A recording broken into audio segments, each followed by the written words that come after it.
Hello and welcome to the Dare to Differentiate live show. The purpose of the show is to empower you to own your value, voice, and visibility so that you shine and thrive.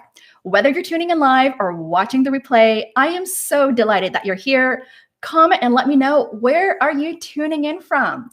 Also, I'm curious to hear from you guys. What is your favorite cuisine and what's your favorite place to travel? So I'll start off. Even though I'm Chinese, I love Chinese food, but my favorite cuisine is I love Japanese food. I love sushi, sashimi, I love ramen, tonkatsu, and my favorite place to travel is Japan. So I can't wait when things open back that we get to travel soon again.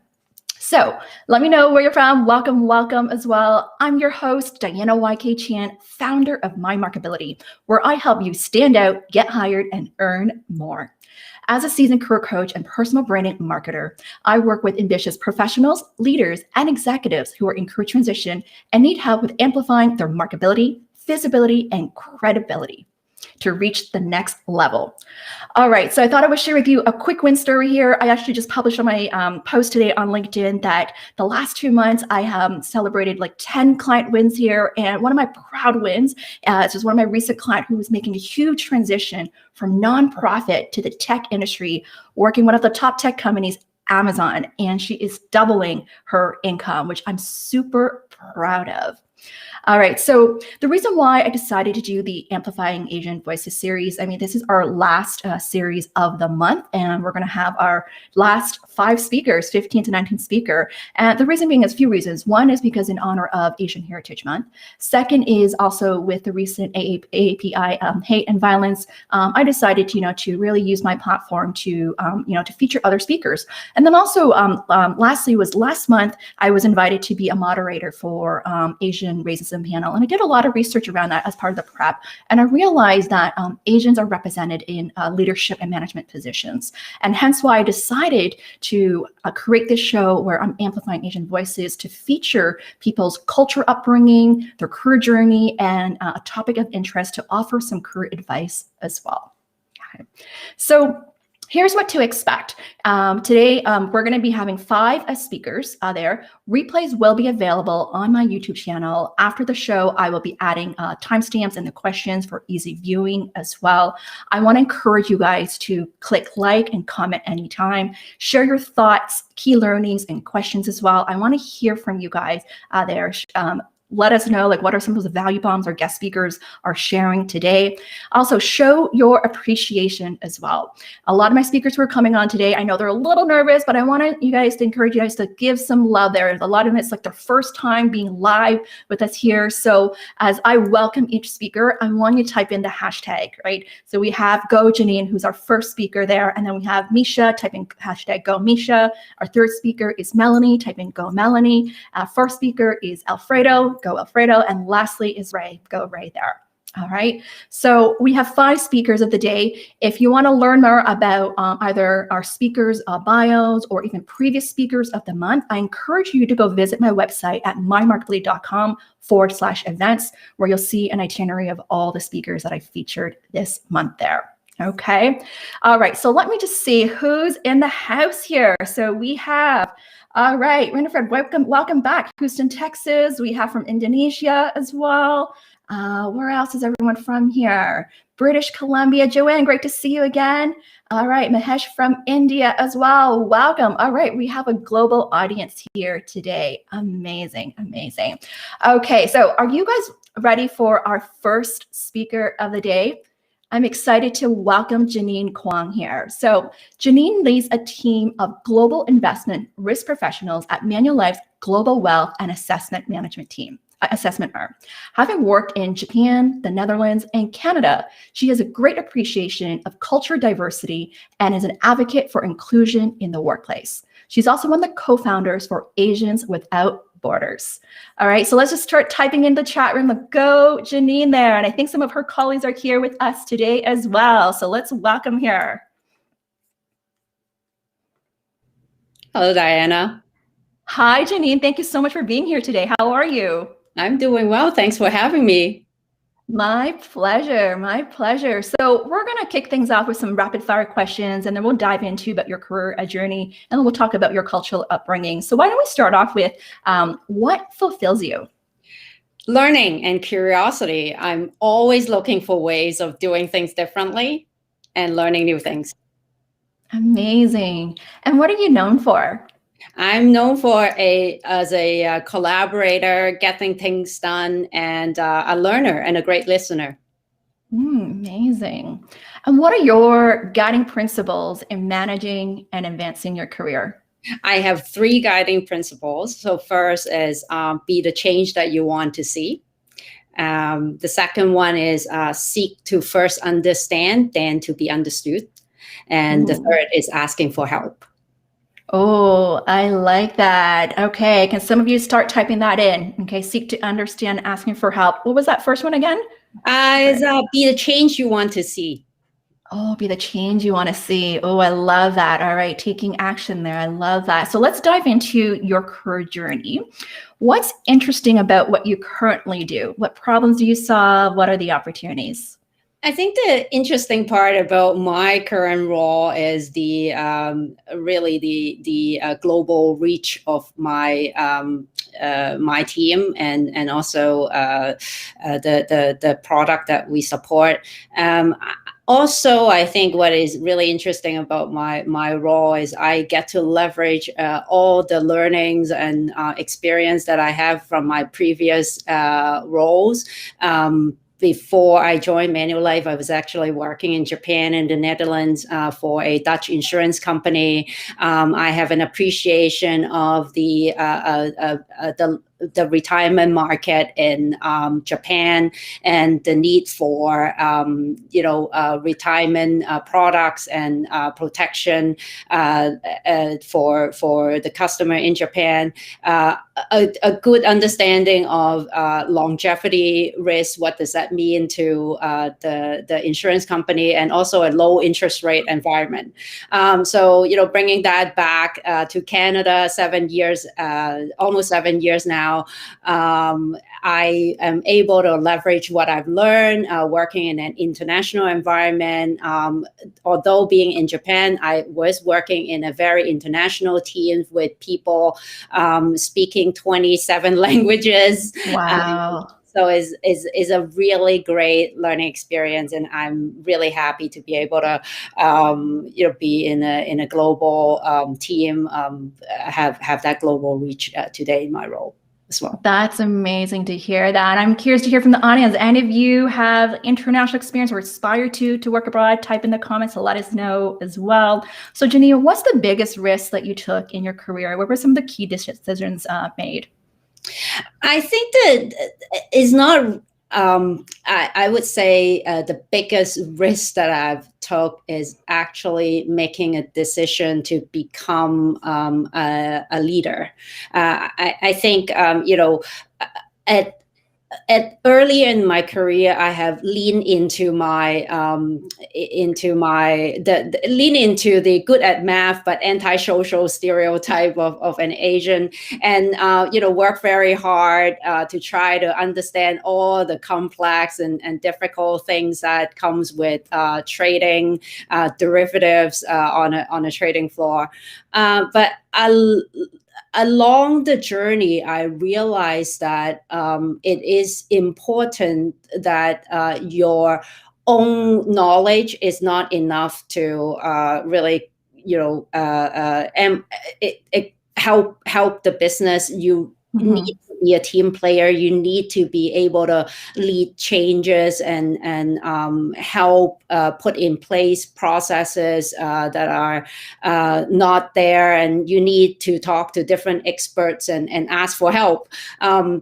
So I think the biggest risk that I've took is really to decide to learn more about how to become a better leader and leading in different environment, and was actually putting up my hands to do stretch assignment at my workplace, and at some point taking the leap to move to Japan in a completely different environment, and working in a different industry, but serving different type of clients, continue to lean into the leadership skills that I very much value and needed in bringing about changes to an organization. I love that. So what I'm hearing, a big part is having that curious mindset, being that better leader and team player to help you advance your career. Let's talk a little bit about your cultural upbringing. How has being Asian impacted your values, standards, or norms? I would say when I came to Canada with my family in the early 90s, we are blessed to have the connections of very well-established middle-class immigrants community that was built in Toronto over the 2 decades ahead. And, Asians, Canadian from Hong Kong were seen as like successful business people, and, having well connections. And a lot of the time that has enabled me to stay within my comfort zone, the comfort of a bubble of not even, because my family could get by without speaking a word of English.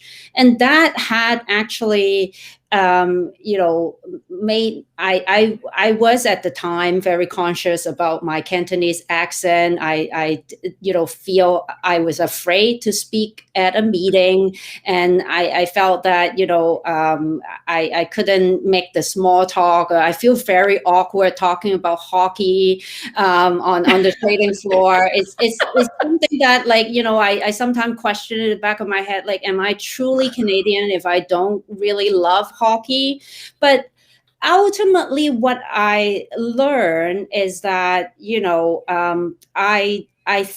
as I moved to Japan, actually, it made me have this cultural appreciation of other cultures. And even though, I don't love hockey, I can still be a Canadian.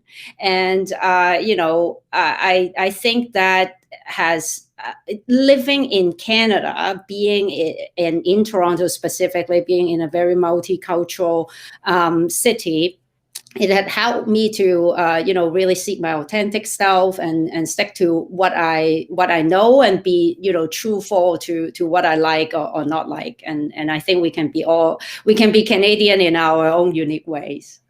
I love that message, that we can be Canadian in our own unique ways. And I'm so glad you brought that up, because when you said it, I actually don't know anything about hockey either. And I questioned that myself. Am I truly Canadian if I don't know much about hockey? And, we just have to embrace our own uniqueness and differences. I remember our guest speaker last week, Daniel Young, he talked about our differences are our strengths there. So thank you for highlighting that. What challenges did you face in your life or career due to your race, or even what challenges you faced when you immigrated here to Canada? I think in high school, I was called a FOB. FOB stands for fresh off the boat. I've heard these terms being bounced around, but for what I said earlier, the community is very well supported, very well established. So a lot of the time I just retreat to my own, bubble, and was pretty much insulated from any of the,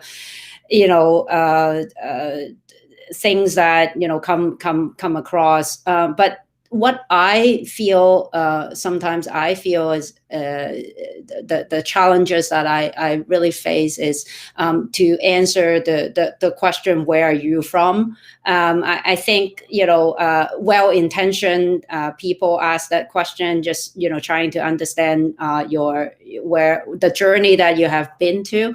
But sometimes some of the follow-up question that comes through it can turn into something that constantly remind myself being a perpetual foreigner. So for example, we would have, hey, where are you from, in a very nice social setting, and I would try to explain, yeah, I'm from Canada, I live in Toronto, and they would be like, okay, well, are you, so I would say I'm Canadian if I'm in, outside Canada, and then they would be like, were you born there? And I just, would say no, but I'm still Canadian. And then there would be, other type of comments about, no, not really. You're just a Canadian citizen, you're. So I do think that's the intention of the question asker. I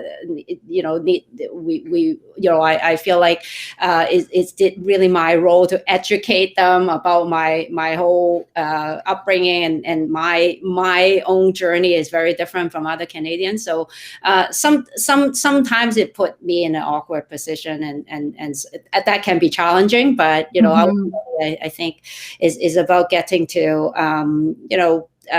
seek to be first understand, and then to be understood.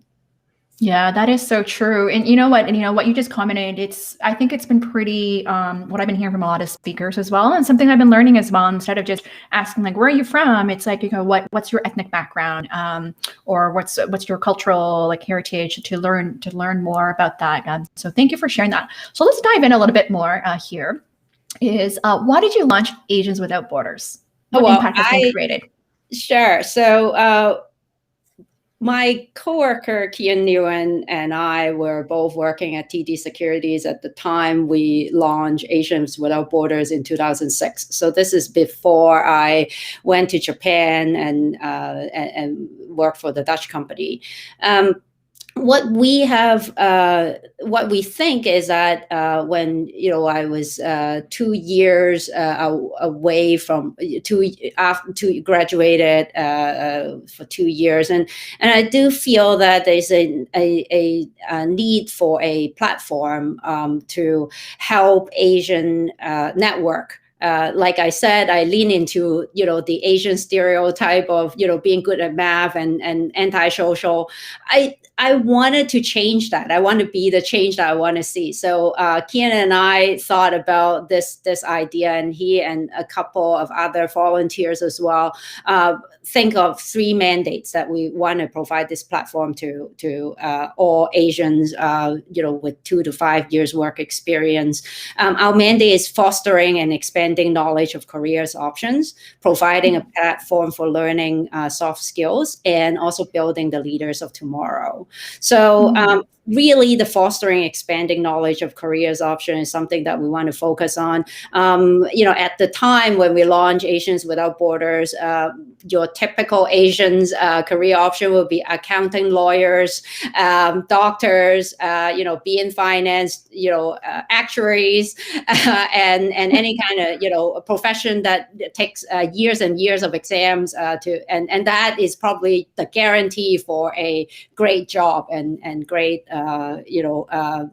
yes, that's true for if you there are certain people that fits really well in the corporate setting and building the career there. Nothing wrong with that. Highly supportive.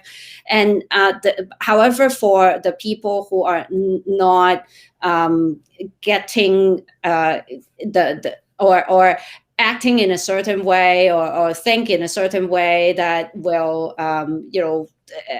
get them up the corporate ladder, there are other options for you to lean into your strength, right? Like I do think that the organization provide a platform for other individuals, any individuals that at any point want to seek out what are other options out there besides going through this corporate grind. What are there, and how do you reflect upon what you have learned in your corporate job? How do you do the things that you love, right? I think that's what we really focus on as the first pillar of our mandate. Soft skills, always important. We're calling that people skills now. How do you, connect with and network? And your platform, Diana, has been great as well for providing that. And last but not least, building leaders of tomorrow. Leaders nowadays, like, when we started Asians Without Borders, the skills that we try to teach people is more towards assimilation. How do you assimilate into the dominant culture? The conversation of diversity, equity, inclusion has already has evolved so much over time, and now we are really trying to inspire people to be their authentic self, lean into the strength, your inner strength, and be the leader of focusing on inclusion and bringing up voices of others. Yeah, that's great to hear that. All right. Well, we have Christina from Korea, who's all, I think it's like midnight for her, is tuning in right now. Thank you so much, Christina, for joining in. So, Jeanine, I want to talk a little bit more about your international experience. How did you find your opportunities in Japan and the Netherlands? Actually, it was the job found me. I didn't specifically seek them out, and I work for a Dutch company, so it has an international footprint. So when I was looking for opportunity outside of Canada, it was before it was in 2008. 2007, 2008. At that time, I've been working in Canada for 3 years. I was thinking of an expansion in my understanding of financial products being sold in different parts of the world. Traditional, like in my job before I moved to Japan, I was focusing in the Canadian business and the product that was sold to Canadian clients or North American client. I did have wanted to explore the different type of products in Asia. So I was looking for a role that can get me closer to Asia, maybe back to Hong Kong, where I was from. But then the job in Japan came through a recruiter who I put up my resume on, and actually he was referred to by his colleague in London, UK, who wanted to talk to me. And I said, well, I wanted to, first get an exposure to Asia because it was booming, and I wanted to have that exposure. So he was able to find me there, and then as someone work for a Dutch company with international footprint, there's opportunity to work with head office, and I just lean into those opportunity and got to where I was. And that's amazing to hear that. That's great. So I know you've been in this space for quite some time doing what you do. I want to ask you the question about how can one really continue to build their domain expertise, but also their brand, like their reputation as well, to stay relevant and stand out. And I think where I'm getting at is, how to get to that advanced leadership position, because in your role, you have a global role as well. So if you can talk about that, that'll be great. Yeah, so I think, like, for me, I focus on the core and what I really love doing. I know that, like, all the roles that I take actually have 3 components that is at the intersection of investing, technology, and storytelling with data. So, being able to hone into each of these parts, build a very strong core. And it also opens a lot of doors for me to expand my coverage of the different type of products, enable me to pivot easily into different type of products. And on top of that, the understanding of people, understanding of how different product helps customer. get to the goals. I think for me, I've always been really focused on what is the value of a product that you're providing to the customer. Anything that I do, like even Asians or Borders can be seen as a product as well. Like what is it that we're bringing to our members?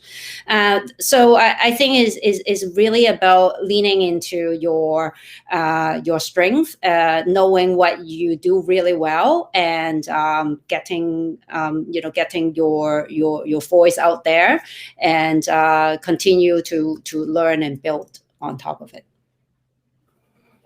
That's great to hear that. I love that. I always talk about leaning into your strengths, right? When you amplify your strengths, you naturally excel at it, and you're going to help you with standing out.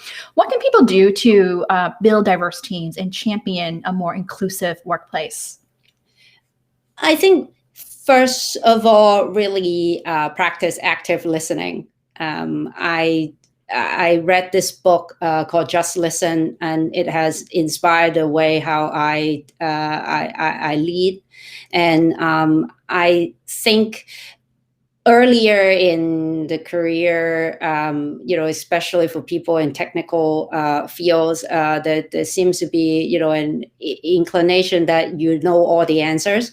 And with the increasingly more complex world, it is just very difficult to have the one person that has all the answers.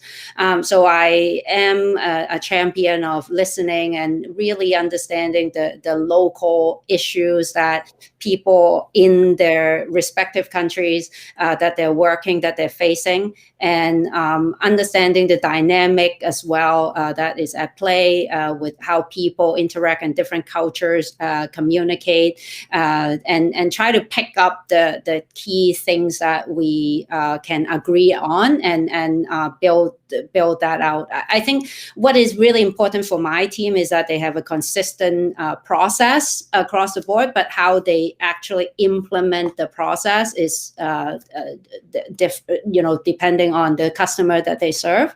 And I think having that local knowledge but global awareness is going to be the important thing that people need to remember as they build diversity.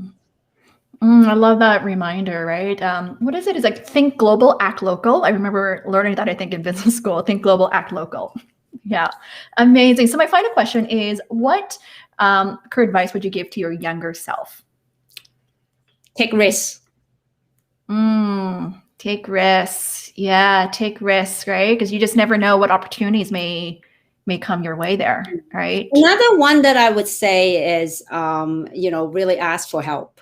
I think in an earlier self, I had thought that I know the best way of getting things done because I know myself the best. I learned over time that over time how people sees you can also make you a better person. So ask for help, even though you don't know what you're asking. Ask for time, and I think have the openness to take risks to ask the question. Maybe that is take risks to ask the question. I like that. Ask the question. Yeah, I love that. Thank you for that. Because I mean, that's what going back to, it's being curious, right? And being bold as well. And if you don't show that curiosity, people don't know that it's something you're interested in. And I remember in our last week's show, Dr. Jean Kim talked about the importance of how mentoring helps, right? Asking mentors to guide you, to open doors for you as well there. So amazing. Well, thank you so much, Jeanine, for your time and your insights. I really appreciate you as well. I'm so glad that we got connected this year and that we have like mutual connections as well. And I can't wait to see what else you do with Agents Without Borders there. Thank you very much. Amazing. All right, you take care. Have a great day. Bye. Bye. Oh my goodness, there were so many golden nuggets. I hope you guys are taking notes. I have like a list of notes here. I've been typing it into the chat room as well. Jeanine shared some really good golden nuggets here. So I just want to say welcome. I see some my regular folks here. Andrea's here, who actually introduced me to my next speaker, Misha. So next up, we have Misha Allard, who's here to speak with us in her 20-year corporate career. Misha has been on the founding team of 9 different startups, having developed an expertise in creative services, sales, and marketing, customer care, crisis management, high stakes mediation, operations strategy, and leadership in several different industries, including tech, real estate, consumer packaged goods, and NGOs. Oh, you just changed. Perfect. Misha has a passion for making dreams a reality, which led her to pursue her own to inspire others through the art of storytelling as an actress, a voiceover artist, and a writer. So I'm super excited to have Misha share with us today her story of how she made this big pivot of working from startups to becoming a actress and voiceover artist there. And so her topic today is So You Want to Pivot. So let's welcome her and type in the chat room. Go, Misha. Hey, Misha. Hi, Diana. So great to have you. And I'm so grateful that Andrea recently connected us. Like Andrea has been like on my shows, like that participating in my shows for quite some time. So I'm so glad that she introduced you to us there. She is certainly amazing. Just a lot of insights and super sharp. And I'm so honored that she thought of me. Yes. Yeah. So we're going to start off with some rapid fire questions there. So what's the first thing is what fulfills you? Very much like Jeanine, I adore growing. I'm always learning. I'm always in a class and not just traditionally, like, you know, from personal development classes to learning how to golf or play tennis or acting classes, voiceover. I'm always in a class. I love growing and learning. I think that's the juice of life. I love that. And what are you known for? I think I'm most known for carving my own path, having been part of 9 different startups and not going up a traditional ladder or going through a traditional route. I think I've always just created my next step. And yeah, I think I'm known for carving my own path and going after my dreams and making them a reality. I think people who know me know that if I set my mind to something, it's going to happen. Amazing. And I believe you did your undergrad in, is it medical sciences? Yes, medical sciences. Yes. And you started your career in, what was your first role? In network marketing. Ooh, all right. Yes, I didn't get into med school, so I got into network marketing because as a naive 20-year-old, I thought it was quite exciting to be able to carve your own path and be your own boss. And that led me to starting my own company. Well, joining 2 other people to start a company and so on and so forth. So I consider my failure in not getting into med school, my shift into this whole other world. And thank God for that. Amazing. Amazing. So what are your guiding principles in managing and advancing your career? So even though I've been part of startups, I've also been hired to be part of them. So I think that I've just had this entrepreneurial mindset, which has really helped me not relate to myself like an employee, but rather an entrepreneur. So I approach my career like I'm Misha Inc. You know, I'm the CEO of Misha Incorporated, and the people I work for, they're my #1 clients. My employees are the ones that, if I was a leader or a manager, they are my clients as well. Like I'm there to serve them, and I think that's really helped even the playing field and give me a lot of confidence and a stronger voice in whatever position I was in. Yeah, that's great to hear that. I love that. The Me Inc. I actually love that because I think I will dive in further about that in terms of having that entrepreneurial type of mindset there. So let's talk about risk, the biggest risk you took in your career and what key decisions were made. Sure. I think, the biggest risk I took was the most recent one in September of 2019 when I decided to resign from my position as the VP of Operations for Dunzire Developments. I was there for 7 years helping build that business with one of my dearest friends, and choosing to leave that business to become an actress and a voiceover artist, in my mid-30s was just sounded ridiculous to me inside, but I just had to do it. So yeah, that was the biggest risk I took. What was the second question? How did I make that decision? Yeah, what decisions were made. And I remember, if you can maybe talk about, I remember talking to you that you planned this as well. It wasn't something that you just suddenly decided to do. It was something in the making. Yeah, in 2012, I started working at Dunzire with my dear friend who I dared to start the company. And I said, my dream is to be an artist, and I really want to nurture that. But I'll go on this ride for you with you for 2 years. And 7 years later, I was still there, and it was delightful. And I grew with the company. But yeah, about in 2017 is when I started to think, it's about time for me to go after my own dreams. After having been a part of 9 different startups, I realized I was supporting 9 other dreams, which was such an honor, and I learned so much. But why was I not giving myself the same amount of talent, dedication, commitment to myself and to my own dreams? I was completely capable of doing it for others. Why not for myself? So it was a hard decision because I was offered partnership in the company, and I could have gone down that path, and it was a wonderful path to go down.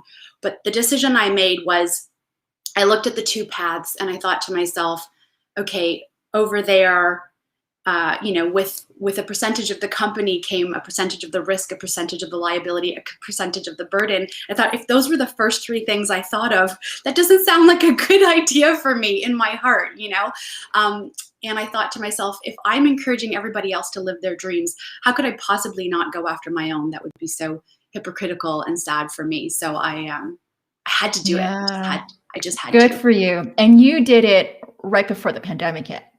Oh, yeah. Oh, yeah. That's great. Can we talk a little bit about the emotions about that? Like the emotions around that too? Like when you did it, I think it's a few months before the pandemic hit, a little bit the emotions around it. I'm just off the cuff right now, but I just want to, because I know a lot of people are going through that right now where like, I'm thinking I want to do this, but it's a pandemic and I don't know if I have what it takes. Sure. I feel really grateful and lucky that I had made that decision beforehand, because leading up to that, I had prepared myself financially. I had transitioned myself out to the best of my abilities as responsibly as I could. I trained people at Dunzire. I helped really build systems that I could leave them with. So when I resigned, I was exhausted. I was burnt out, and I just needed to take some time to rest. So I kind of simplified my life. I really needed to simplify my life. Financially, I needed to cut out a bunch of things that I knew I would no longer be able to afford or wanted to make sure I prepared for. I had a lot of space and time all of a sudden. I used to get 300-400 emails a day, and now I got 0. So I had a lot of time to calm down. So when the pandemic hit, I actually felt like I was already prepared, because I already put myself on that path of creating space, being calm, being okay with what was uncertain, financially setting myself up for the pandemic. And it actually helped me, because all of a sudden casting directors that otherwise wouldn't see me were out of work or paused their work. And so they had all this time to explore and get to know new talent. And I got exposure to a bunch of casting directors I don't think I otherwise would have. So it was a blessing for me. I felt like I was really guided on this path, and I was kind of meant to be on it at the time that I was. Oh, thank you for sharing that. Thank you. I'm curious to hear from the audience. Any of you are looking to make a big pivot or looking to get into the creative space, let us know. And if you have any questions for Misha, type that in as well. So my next question for you, let's dive into a bit of the cultural upbringing here. Sure. How has being Asian impacted your values, standards, or norms? Tell us a little bit more. I feel really blessed. I'm mixed. My father is Métis French Canadian, and my mother is Vietnamese. She was one of the boat people who escaped Vietnam right after the war. And I feel like growing up with both of those cultures really helped expand my perspective. And I was able to understand 2 different cultures. And I think the biggest piece was I got to be a bridge. I learned how to be a bridge between cultures, a bridge between perspectives, a bridge between my parents, a bridge between people. So understanding different perspectives and how to link them, I think that's the biggest gift that those cultures, growing up Asian and mixed, has given me. No. And what challenges did you face, if any, like in your life or career due to your race? How did it impact you? I can't say that. I can't authentically think of that. It's either because I didn't, or maybe I did and I just didn't have that perspective. My family really never, I always felt like I was benefited with that. And also probably because I always carved my own path. I always created my own positions, my own titles. I gave myself my own promotions. So I don't think that, and now again, I feel like I've entered this industry as an actress now at quite an opportune time where everybody is looking to amplify BIPOC voices. And I happen to have a Métis voice and a Vietnamese voice. So again, I feel really blessed in my journey. I didn't have a lot of struggles around that. Okay, so let's talk a little bit more back to your experience here. What were those biggest lessons I learned working at 9 different startups? And I've had clients right now who are pivoting from either really big companies to startups, and some find it a bit difficult. If you perhaps you can share a bit of that experience and even advice on how to navigate and thrive in a startup environment. Navigate and thrive in a startup, or navigate and through a pivot? Startup first. I want to talk about startups. So let's talk about your lessons learned about working at startups, because I remember when I talked to you, bring back the concept of the meat ink there. I think just having that mentality that ties into some of those lessons for people as well. Yeah, absolutely. When I think we talked about being on the commercial set the other day. I was on a commercial set, and it was one of my first speaking roles where I was a star for 30 seconds essentially. And I remember being on set, and the director was doing what the director was doing, and we were about to go, and the props guy was like, wait. And we come and like rearrange this little this gift. There was a little bow. We had to rearrange the bow perfectly, and the bag had the gift wrap was kind of sticking out in the wrong way. And then the makeup artist came, and she just like slightly did my hair. And I realized in that moment that everybody had their role and nobody else was going to do it, especially me. If I didn't show up to do my job and speak the lines, the whole thing wouldn't happen. The whole production would be a bust. So I really just all of a sudden took ownership of the fact that they hired me to do this job. It was my job to do it. And I think that relates to any startup or any position for that matter. It's like, I think sometimes we forget the value that we bring to the table. Having been on the hiring end at my startups, having hired people, there's a lot of money that goes into finding you, hiring you, training you, making sure you fit culturally, making sure you have the tools that you need.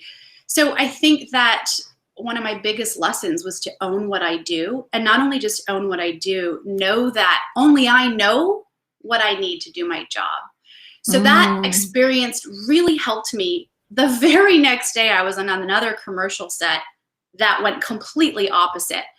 And I had to stop and have the courage to speak to the director and say, I need you to clear everybody out of the room that doesn't need to be here, because I'm having trouble focusing and delivering the lines. And I knew in that moment that if I didn't deliver those lines, not only did the director, the producer, but the client who hired us to do the job would be disappointed. And they just spent a ton of money to make this happen. So I needed to speak up and go, these are the conditions that I need. Whereas previously, Misha would be really nervous and felt like I would feel like I was a diva, or I would feel like I was being too much. But it wasn't about me anymore. It was about what I needed to perform and to do the job. And I think that can apply in any job or position that you're in. Yeah, I love that. I mean, what I'm hearing is taking ownership, right? To take really ownership of what you do and be amazing at it. Even if it's just something really short, you have to show up fully to be amazing, because they're depending on you. Absolutely. Yeah. That's amazing to hear that. Can we maybe talk a little bit? I know we kind of went to that example. I love that. That's the example I wanted to hear there about, in terms of your experience working at startups, what are some of those, I guess, tell us a little bit, what was it like in terms of working at these different startups? That it's like really like startup environment, the uncertainty, the ambiguity. How do you deal with that? Yep. Yes, startups, you wear many, many different hats. And you're part of a family more than you are part of a big corporate, a big corporate environment with a bunch of hierarchy. You have to be ready to learn. You have to be willing to understand what everybody else is doing around you. One of the big pieces that I learned actually, in startups, I remember taking a personal development class, and we had to, we were doing this exercise, and it was about a commanding thought. And each one of us kind of has this commanding thought.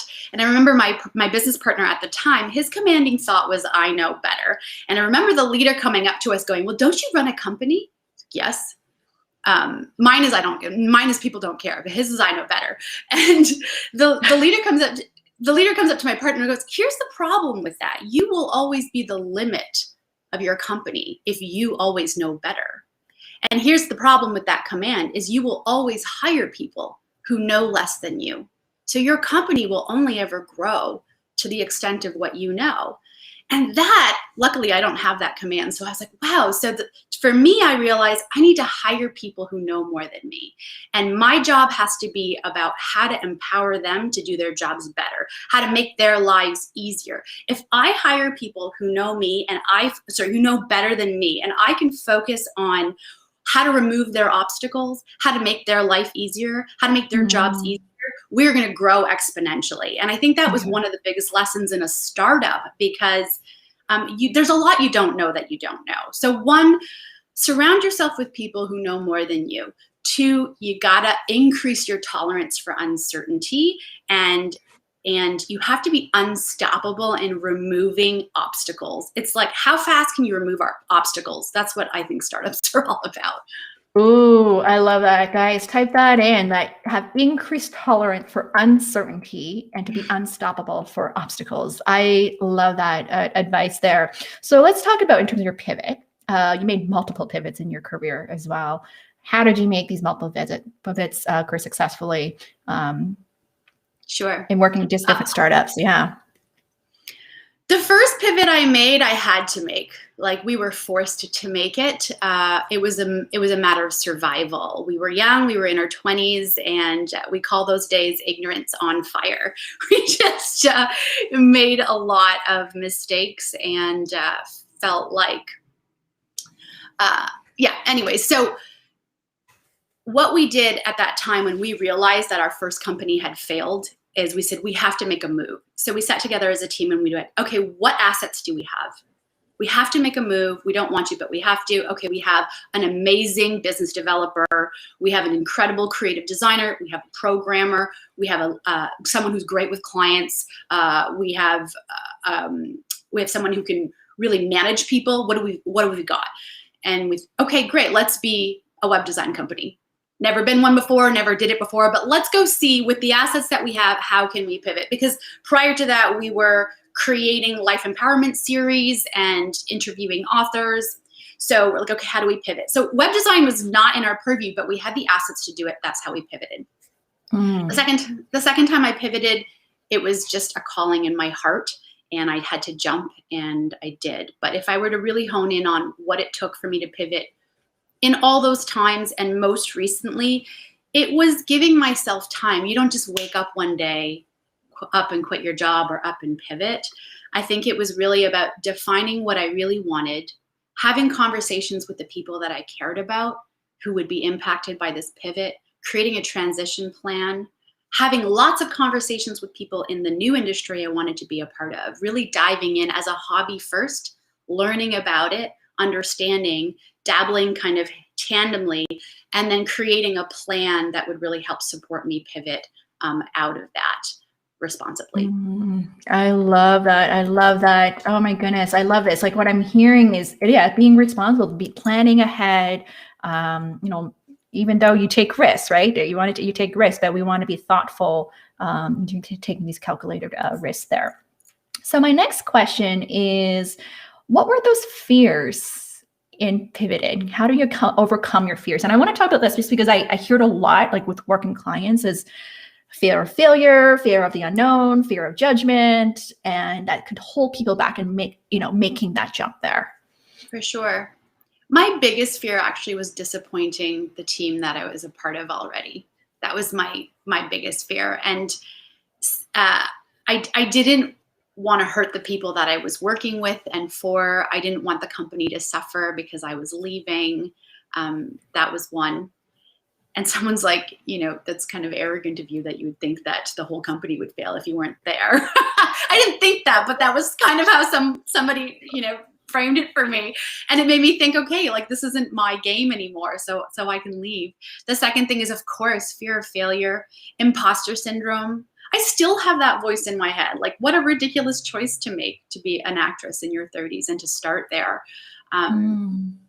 But I keep thinking that it's my heart and I have to follow it. And I don't need to be this huge successful person.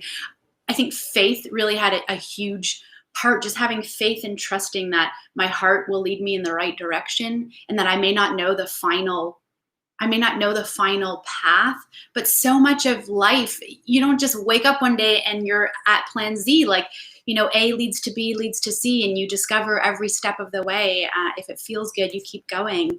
So there's that. Yeah. And I think the biggest, most important piece was having supportive people around me, because when you're doing, especially being an actress, you kind of dive into it on your own. Like, you have to keep carving that path, even though you build your network, you get an agent. But my partner, John, is such a huge support system for me. My friends who all believe in me, who all root for me, and they're not part of the industry. So just having a group of people who really support you along the way. There's most certainly people that don't support me, and not actively, but also, my mom, for example, I love her, but she's like, really, you want to be an actress at 30, They can be our worst critics sometimes, the family, right? They can, but they just love you. They want you to succeed, especially coming from an Asian family who, an Asian mother who wants you to be successful and stable. And that's why she wanted me to be a doctor. But she now seeks to understand what I'm up to. And she's curious about it, even though she may not fully understand it. And so now she's starting to understand the passion behind it, and why I'm doing it, and why I think it's such a service to people to express humanity in the way that I get to. Yeah, I love that you share this, because, and I think a lot of people can relate to this. Like, when you're looking to make the change, like anyone close in your life may not be supportive. Like, I remember when I decided to start my business 10 years ago, my mom wasn't really too supportive because thought it was too risky. And she's like, go get a steady job, a steady paycheck out there. So, and this is where you got to find, like you said, find your tribe of people who would really lift you up and support you there. So thank you for addressing that. Can we talk a little bit about the trade-offs of the steady career path versus a more artistic one? How to really stay motivated and accountable without a boss? Oh, wow. There's so many different angles there. One of the biggest trade-offs is certainty versus uncertainty. With a job, if you're going to get a paycheck every couple of weeks, and you kind of can plan easily that way. With an artistic job where you don't know where your next paycheck is going to come from, that's a little bit more difficult to plan for. I think that, you really have to be, some people can't handle that and don't want that. And it's completely respectable. The other trade-off too, it's tough, because with acting, when you're on set, you're with a team. It's an extremely creative endeavor. But when you're done, that's it. Everybody goes their own ways, and you're kind of freelancing. So you're looking for the next thing. How to hold myself accountable? I'm extremely motivated and driven, and I have a goal and I go after it. I plan for it. I work off of lists and calendars. If you saw my calendar, it's all color coded. I'm constantly learning. I'm constantly plugged in. I think one of the biggest, anybody who's going into anything new, who wants to learn any new skill, I'm a huge proponent of structure. That's why if you have a personal trainer, you can structure your body accordingly. If you want to go to the gym, if you want to learn how to play the piano, it's really hard to self-teach yourself how to play the piano. But if you schedule time with the teacher every week, you will learn, even if it's for that hour with that teacher. So I'm a huge proponent in structure. I'm constantly, like I said, in a class. I'm in an acting class, or I'm in a group of some kind, that I'm constantly immersing myself in the thing I want to do. Amazing, amazing. And my final question is, what's your advice on making your dreams a reality? Where can one start? It's very practical. It's, thoughts, to make them ideas, talk them out loud. Share your dreams with the people that you trust and love. Schedule time to have conversations with people who are already in the industry you want to be in the roles that you want to be in, or who've done the things you want to do. Then schedule it in your calendar. Create an action list of the things that you've learned and actually put it in your calendar and actually do it. And if you really, really want to make sure that you're going to reach your dreams, hire a coach. I know that sounds potentially cheesy, but if you really want to make sure to do it, have a structure that will make you do it. Because sometimes I can't always rely on myself, you know. I will eat the cheesecake. I will eat the cheesecake. I like the cheesecake. But yeah, so I'm a huge proponent in having a coach, a teacher, a class, a structure, and then you just tackle it one step at a time. One step at a time. One step at a time, tackle it one step at a time. Even it may seem so big or hard to achieve, you take baby steps. I love that. And I feel like this is really part of your lessons, like working at startups, right? That your ability to deal with a lot of uncertainty to help you navigate this new path in a way by putting structure and systems in place so that you could, uncover those new opportunities there. Absolutely. Amazing. Thank you so much, Misha, for chatting with us as well. I'm so happy that we got connected, and feel free to connect with Misha on her LinkedIn or follow her on Twitter. Awesome. Thank you. All right. You take care. Thank you so much. Take care. All right. Wow. Wasn't that amazing? There were so many great lessons there that we just learned. I've been typing into the chat room. I hope you guys are chiming into the chat room as well. So next up, we have our third speaker, Melanie Kimberly O. Melanie recently pivoted her career to join the digital and enablement team with CIBC as a senior director. Prior to that, she had a long career within the energy sector with leadership roles in both sales and operations, with half of the country's company-owned Petro-Canada gas stations in her P&L accountability. Her most recent role prior to joining CIBC was the head of digital project management for Suncor Energy. She is passionate about developing, mentoring, and sponsoring BIPOC talent, and recently co-founded her own nonprofit called To Get Her Network. She's also very active in the community with refugee sponsorship and sits on the board of directors for the Scott Mission. Melanie is also a mother of 2 young children and loves to travel and be foodies with her family. Are you guys excited and ready to welcome Melanie on stage? Let's type in go, Melanie. Hi. Welcome, Melanie. How's Thank you it so much going? for being here. Good. Thank I'm you. so grateful that we got connected through Shannon. I know. And I love that you told me this is like your highlight of the pandemic, this interview. This lockdown, yeah. Amazing. Thank you. So I love that you're a foodie. Like, tell me, like, what's your favorite, what are some of your favorite dishes? Oh, you're going to laugh.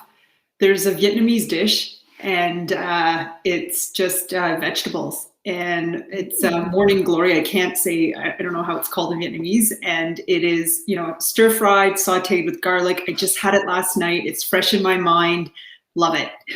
Ooh, I love that. I love that. Oh, we're going to have to exchange some notes there because I'm a foodie as well there. So Melanie, where do we start up with some rapid fire questions of, Sure. First of all, what fulfills you?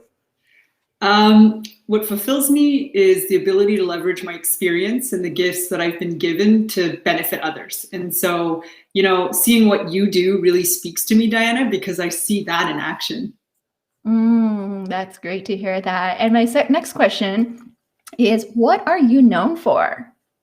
I'm known for, I think, building rapport and building trust fairly quickly. And I think basically when I'm all in. I don't know how to do things in half measures. So if I'm committed, I'm fully committed. Nice. I love that. Be all in. I'm like that too. Once I decide to do something, I'm all in. Like this whole series, I actually didn't plan it until like end of April, and I reached out to all my speakers, and within 2 days I got a dozen speakers. I'm like, all right, I'm in. Let's do this. So you gotta be committed. Awesome. I love that. Yeah. What are your guiding principles in managing and advancing your career? 3 things. The first one is curiosity. I'm extremely curious. I always need to be learning and growing, and it's really led me to take risks with my career. Early in career, I was the one who raised my hand and was willing to move to different cities with my previous employer. It kind of pushed me to make big career pivots. And so I would say is the first one. The second one is crowdsourcing. I really, in my life, have been so blessed. I have curated a really great group of women who've really been there to support me and to push me to grow. And, you know, some of them are on this series right now, taking notes and ready to give me feedback for later. And I would say the third guiding principle is servant leadership. As you are moving along in your career, you absolutely, and I really firmly believe, you need to bring everybody else around with you. I remember like a while back, one of my earlier leadership experiences, I was sitting at the table and a candidate came up, and she was a very junior, she was a young woman, and it was an outside sales role, and nobody would take her. And I raised my hand and I was like, I'll take her. And I would say, well, the reactions across the room were like, well, okay, well, it's your results, so go ahead, take her. Within 2 years, she became one of our top salespeople. And so I really believe like it's that ability to serve others, observe, take a look at what the talent is around you, some of the uncovered talent, and bring them along. Yeah, I love that. And what I'm hearing is also like seeing that potential in others and what are the possibilities as well. That's great to hear that. So let's dive into talk about your career. I know you recently made a pivot. Let's talk about first, what is it? What's interesting about what you currently do? What problems do you solve? So as you introduced, I lead a digital product team for the digital enablement team within CIBC. And I recently moved from the energy sector to financial services. I wanted to continue to lead a team that was responsible, accountable for solving complex problems, complex customer problems, and work that had a large, meaningful impact. And so at CIBC, there are 15,000 frontline workers that serve over 10 million Canadian clients. And I saw this as like a huge opportunity to enhance and transform the frontline experience, and then ultimately it positively impacting the client experience. Given the year that we've had, and I think one of the things that we'll walk away from COVID is that whole understanding that the frontline workers, what they go through, what they sacrifice to really move the Canadian economy along and serve different areas of our society. And so for me, I don't think that there's anything more impact than to be able to make these frontline workers' lives easier. And in our case, it's with technology. So yeah, that's so true. There's so many rapid changes right now with technology there. What's the biggest risk you took in your career? What were some of the key decisions made? So I would say it would be the most recent decision that I took, which was to leave a place where I was successful and I was a known entity and to pursue something completely different. And for me, it was really about, am I too comfortable? And I always believe that if you're starting to feel too comfortable, then you're not growing exponentially. And so I came to the hard reality that I was at a place where I was no longer growing exponentially. And I chased that learning, I chased that growth. And that led me to make that biggest decision and to take a risk. And I would say, on the other side of having taken that risk, I have zero regrets. In the last few months, I have met different people. My network has expanded threefold, I believe. And I've learned and been exposed to so many different things and so many new things. And so zero regrets. The risk is worth it. Amazing. And were there any fears, anything that would ponder in your mind when you're making this decision? Well, for sure, because like I said, I spent a long time with my previous employer and I was a known entity. And then I had worries that I heard some of your previous, Misha said it, some of that imposter syndrome. I worried that, am I good enough? And I would say that I read this recently. You don't start from scratch. You start from experience. And I think that this experience certainly gave me the confidence that I can do this. Like I can pivot again. I can go into a new area where I'm an unknown entity and start to make an impact. And so I cannot encourage your listeners enough to just, take that leap of faith. Yeah, guys, type it in. Take the leap of faith and get out of your comfort zone to grow. Melanie, what has helped you get to where you are today? I would say it's the ability to get things done, to deliver results, but to do it through others. So whether you're an individual contributor or a leader, I think that the biggest exponential, that the thing that allows you to scale, the thing that allows you to really get differentiated results is to be able to work through others and with others. So coming back to that whole building trust and that ability to build rapport, build bridges came in really handy. The other thing that I would say is the ability to influence at all levels of the organization. And I would say that was done by my ability to tell a story and to gain engagement.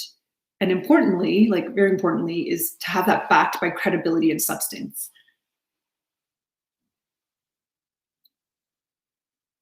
Oh, I think you're on mute. Oh, sorry about that. Yes. Yeah, the influence piece is so important. I agree with you. Ability to influence and through storytelling. We're going to dive more about that in terms of storytelling. So I wanted to ask you here, my next question, let's go into your cultural upbringing. How has being Asian impacted your values, standards, or norms? So I'm ethnically Chinese. I was born and raised in Quebec in a very, very non-diverse part of Montreal. And I grew up speaking mostly French, English, and some Chinese. So I know three languages and I know three cultures, but growing up, I really felt in between. And so I didn't really feel like I belonged. I was even bullied sometimes. An incident that comes to mind is when I was in kindergarten, my classmates, they tied me to a flagpole at recess and called me names and sang racist songs. And it kind of blows my mind because my daughter is the age that I was when this happened. Mm-hmm. And so like big things like that, but I also think like the little things matter and impact and really impact your life view. I felt invisible at times growing up. So I didn't feel represented in movies. And that certainly has an impact in terms of concepts of leadership in different areas and non-traditional areas. And I think also ideals of beauty. And that comes into play and really kind of like influences how you think about yourself. What it did do is, I would say the impact of that is it taught me to quickly realize that I need to understand my audience. I need to if I want to fit in and if I really want to connect with the different cultures, I need to be sensitive to that. And I need to really observe, learn, and then adjust. I also learned to have deep empathy for people that are naturally, that would be considered outsiders or excluded, who are naturally excluded, who don't fit in naturally. And it's kind of served me in the leadership perspective because it's taught me to be able to really look and look at those who aren't the natural normal fit for a certain role and kind of uncover that diamond in the rough. And I would say the most important thing from an ethnic background and from a specifically an Asian one is it taught me the importance of representation. And we all have a part to play in that. Like we have to have our own voice and we have to like speak up and we have to take our place and we need to be heard. So yeah. Oh my goodness. There's so many gems in here, what I'm hearing and resonate. I mean, when you share that story as well, I remember when I was young too, when I moved here when I was 5, I was put up on a fence, my brother and I, and we were made fun of as well. And that experience still is in me. And I think this is why I do what I do today as well. Like you said, like uncovering the diamond in the rough and understanding to fit in. And I think about what I do is for the longest time, I struggled to fit in or even my identity. And so therefore what I do today is about how do I stand out? How do I own your uniqueness and differences to make yourself markable there? So thank you for sharing that. That really resonated with me there. So let's talk about this. And then in terms of why you founded your nonprofit.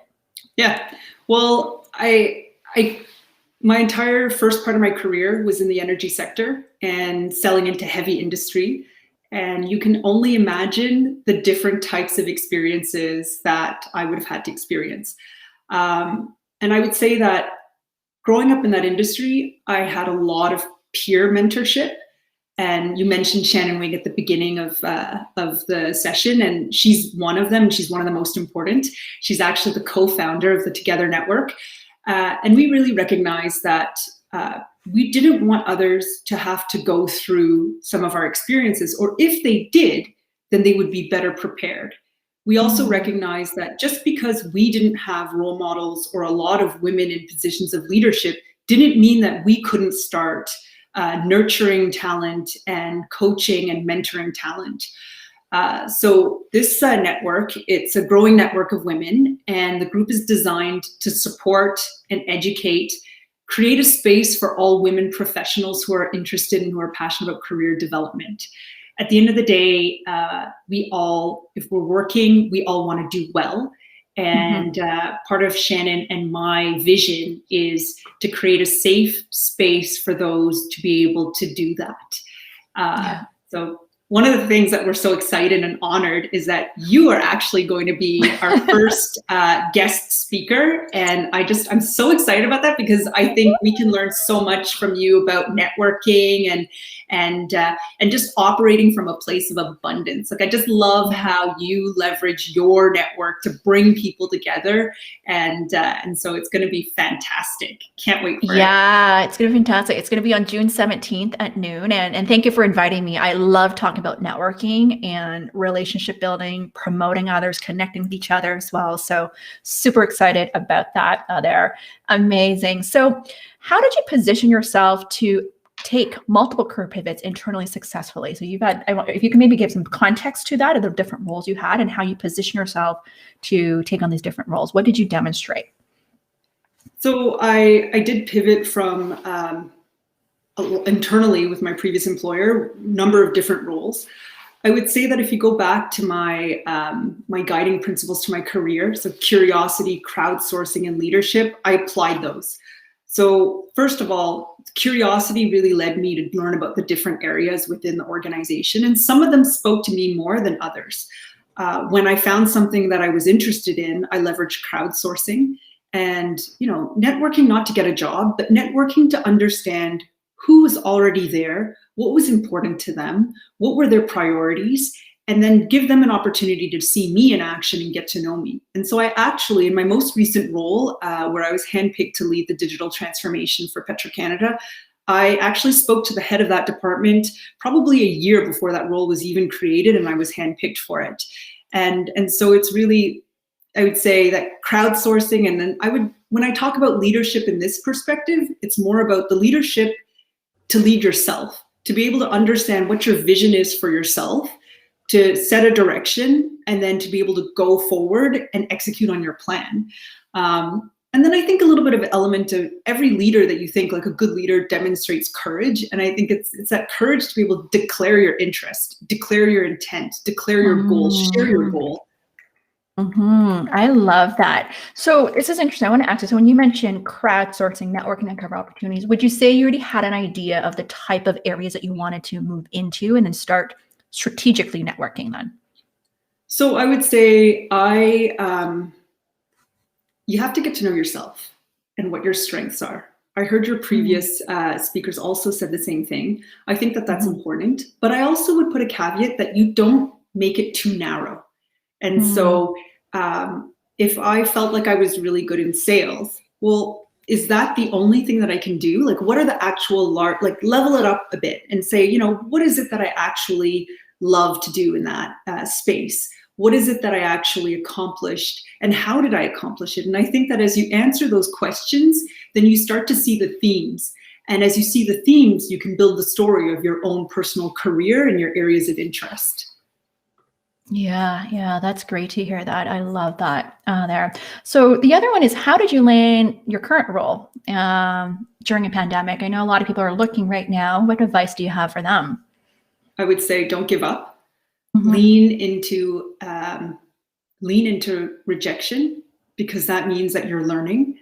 I applied those same principles that I had for pivoting internally to pivoting externally. And it enabled me to, I kept trying to figure out what are my skills? Like, how can I leverage my skills and have it be relevant to other industries? And as I was studying and as I was learning, I kind of started seeing a link. And I also started being fascinated by traditional areas that I normally wouldn't have looked at. So I would say expand your circle a little bit. Also just really keep going, keep learning. The second thing is networking. One of the things that I learned from one of your earlier summits when you did that relaunching your own career, Yeah. I took it to heart. And I realized that what I didn't do and what I do now is I am networking not only internally in my own organization, but the importance of networking externally. And it kind of pushed me, my curiosity pushed me to be sort of brave and just reach out to people on LinkedIn. And I remember one of your speakers telling and encouraging folks, like, keep doing it, don't give up. Like, some people won't respond, but an overwhelming number are going to respond to you. Yeah. And then be ready with your story, be ready with your what it is that you want to talk up to them about and learn. And so I went on a lot of these networking meetings, and I would say, to this day, I am benefiting from it because I learned about different companies. I learned about different startups. I learned about different talent that exists in our marketplace. And I just feel like I'm better for it. And so thank you for that little push. I would say that definitely led me to explore and uncover a whole different side of wow. Yeah. That's amazing to hear that. I mean, this is why, when we talk about networking, there's not just networking within your own industry, but you want to network externally as well, right? Because as you never know, you can learn from each other too. You can learn other best practices that you can apply back to your own industry there. So that's great to hear that. And the world is smaller than you realize, right? So it's like vendors that I'd previously been talking to in the energy sector are actually resurfacing now in financial services. And so I think it's always important to keep that alive and to nurture it. Yeah, absolutely. What advice do you have for Asians to challenge the common stereotypes and bias to advance their careers? So I would say there are two things that I thought about right away. And they're concepts and they're elements of our culture, the Asian culture, and specifically the Chinese one, that have no context in Western society. And it really blocks us and prevents us from telling our story. The first one is, there's a Cantonese word, yun, which is to endure, but not only to endure silently. So you swallow. And, you saw examples of that. The granny that got lit on fire in New York City, her big thing is she didn't tell anyone that it happened to her because she didn't want to cause trouble. So you endure silently, yun. The second one is that notion of, beimin and yaomin, like saving face. Yeah. And I think that it has no context in Western society. And so sometimes it prevents us when we're following those. And I think, let me be clear, those elements of our culture are precious and they are rooted in operating in a community space. And I think that there's a lot to be learned there. But if you're going to extract that and put it in a Western corporate setting, then it can be very limiting. And so some of that will block us from telling our own story, from taking up space. Fear of failure is a huge one. And so it blocks us from going outside of our comfort zone. And I really believe that if you want to learn and grow exponentially, you need to cast a wider net. You need to go outside of that comfort zone. You need to then find your voice. And you don't need to endure silently. You need to create your own narrative and own your narrative. In the absence of that, in the silence, if we don't tell our stories, other people are going to tell the story for us. And so I just, once again, it's like being just very conscious of the elements of your culture. Do they have a place, and is there context for that? And then and learning how to navigate around that. Yeah. Oh, I love that. Thank you for sharing that. That's so great there. And so to add on to this, like how to be a compelling storyteller in influence. The first thing is, I would say, remember that the world is your stage. So it's not just the half an hour presentation that you're called to lead.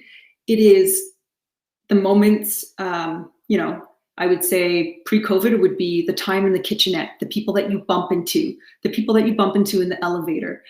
Now in a virtual space, it's those 3-4 minutes right before a meeting starts.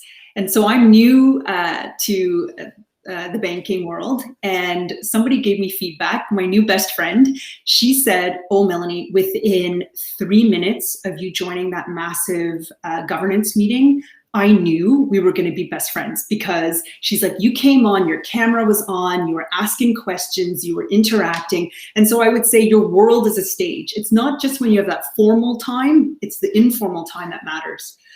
The other thing I would say is do your homework. You need to know your audience. Invest in, that curiosity. It's not just about curiosity about subject matter. It's about curiosity about people around you. And you never know when down the road it'll serve to give you context to what that individual feels is important, where their priorities lie, the context of how they make decisions. And that is so crucial, because when you're trying to be a compelling storyteller, you need to be able to connect with your audience. And you will only be able to do that if you've done some of that homework. And then I would say, on that notion of connecting, don't be afraid to leave a little piece of yourself.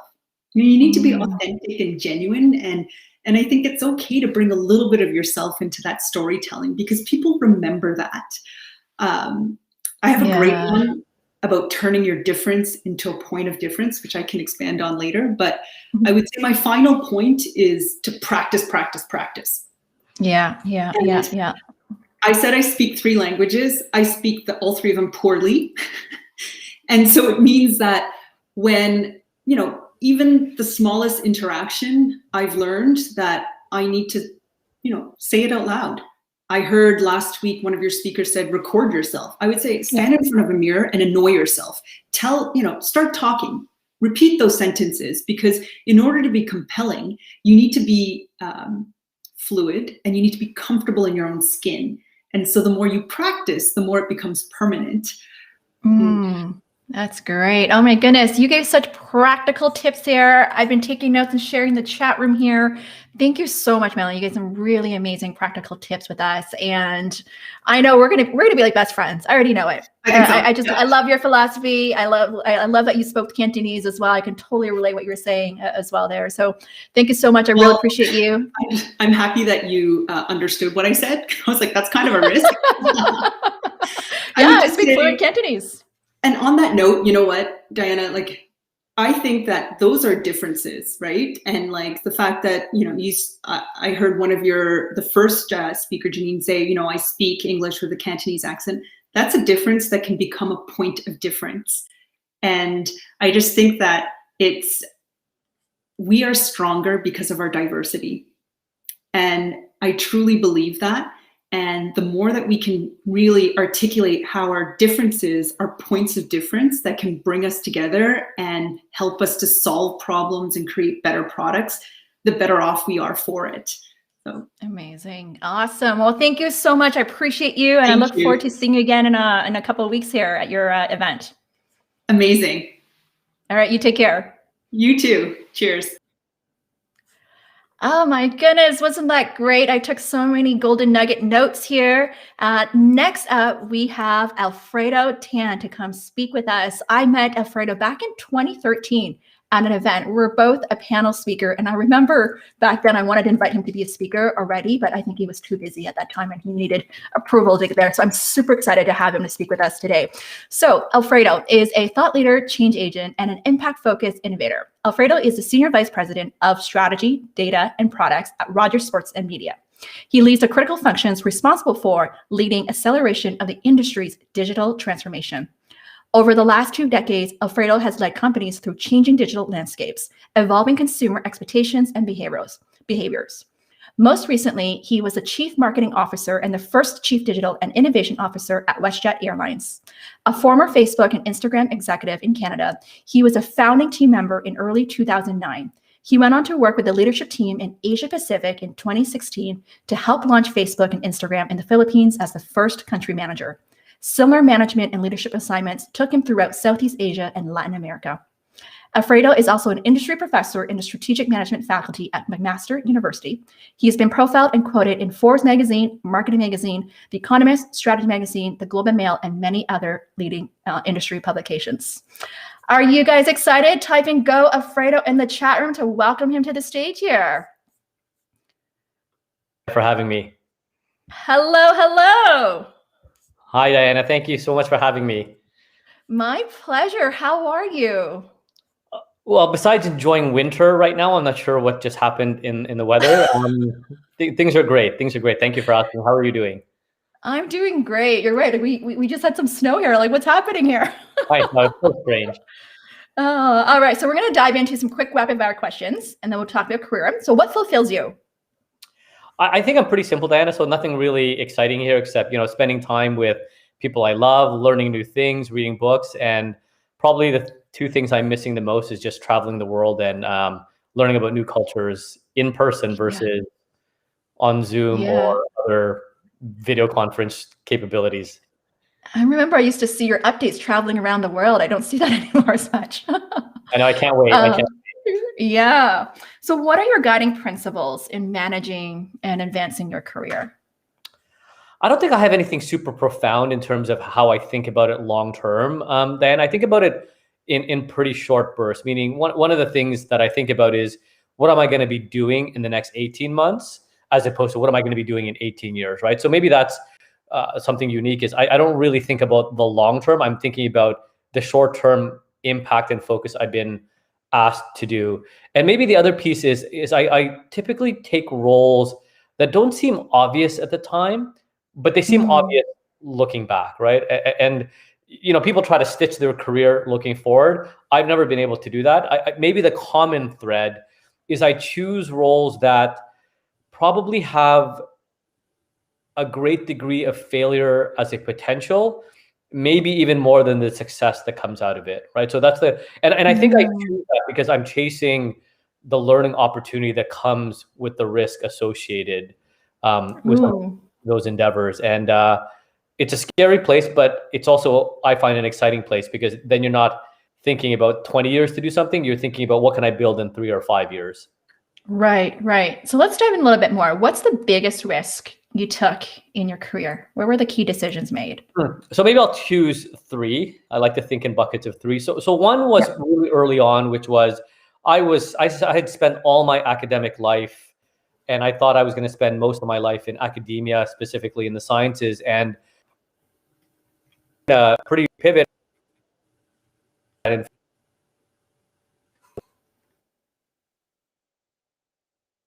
Oh, you cut off a little bit there, Alfredo. Are you there? Sorry, my internet. Can you see me now? Is that better? Yep. We cut off a little bit, so we can just start out there again. Yeah. Yeah, I'm sorry. The internet has been choppy lately, so I'm sorry about that. So the first one is the transition from the sciences into technology. That was a hard decision I needed to make, but I was really passionate about where the world was going with technology. So that was one. Number 2 is after I got into the world of engineering, I decided a mentor of mine convinced me that pursuing a more well-rounded professional background that combined technology and business would be a good move. So I decided to do that. But probably the one that was the riskiest one, but now looking back seems obvious, was when I decided I was going to join Facebook as one of the first sort of 1,000 employees globally. At the time, everyone said Facebook was going to become the next MySpace. This is a fad. Eventually, people will leave. You're making a career-limiting move by deciding to go there. So I would classify that as pretty risky because there were so many other great opportunities I could have pursued at the time, which would have seemed more obvious. But 12 years later, I think it was probably a good move I had made at the time. That's great to hear that. And what would you say has really helped you get to where you are today in your career? That's a great question. I think if I had to pick 3, again, I'll pick 3. One would be I've managed to find great people that I had the chance to work for and work with, meaning I've chased leaders and opportunities to work with great people more than I have chosen specifically like the sexiness of a brand or sort of the allure of a industry. It was about following the right leaders that I would have the chance to learn from.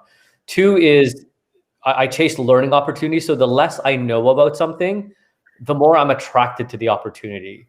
Because I think when you know as little as possible, you come in with a fresh set of eyes and different perspectives. And then 3, it's almost scary because you don't know so much about it that you're just in constant learning mode. So I think those 2 in combination are powerful. And then probably the third is just been the enormous focus on not just mistaking motion for progress. It's having this sort of sense of urgency that I have to build something in a really confined period of time. That could be culture, that could be sales revenue, that could be a product, it could be innovation, it could be all these things. But you have to come out saying, what did I build as a result of my presence? Yeah. Being upset, impact, not. And it's so Oh, you're cutting off there, Alfredo. You there?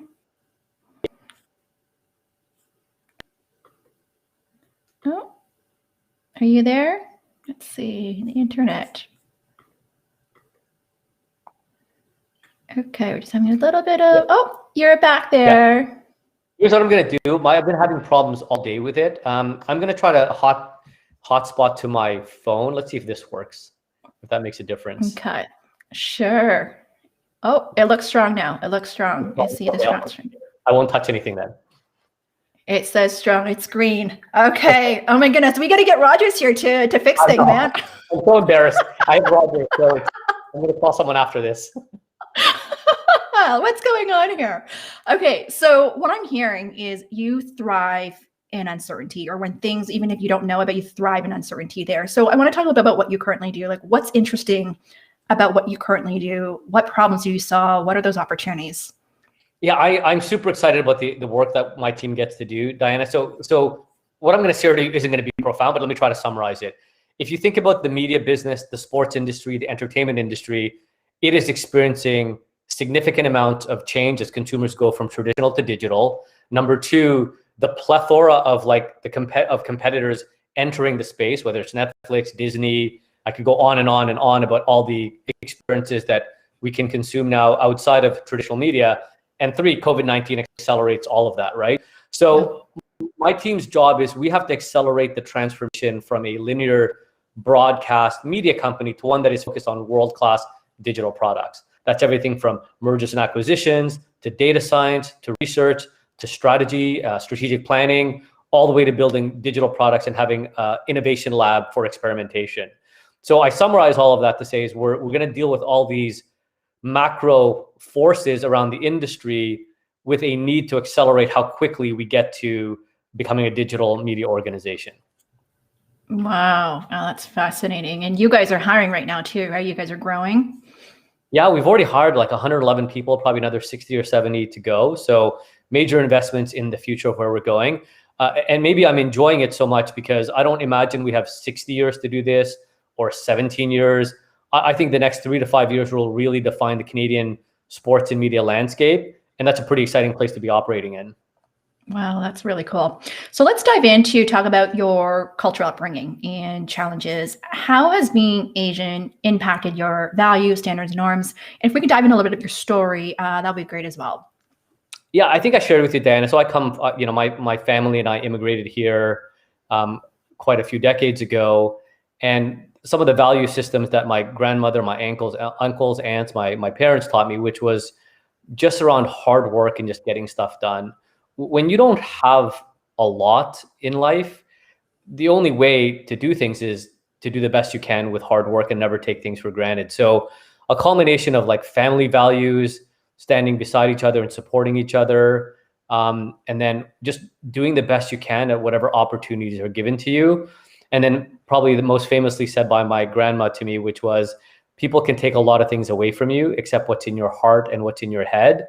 So try to accumulate as much knowledge as you can, because that's the one thing people can't take away, no matter how bad things get. So I think I've been inspired by how hard life has been for my family immigrating here, that it will never be that hard for me.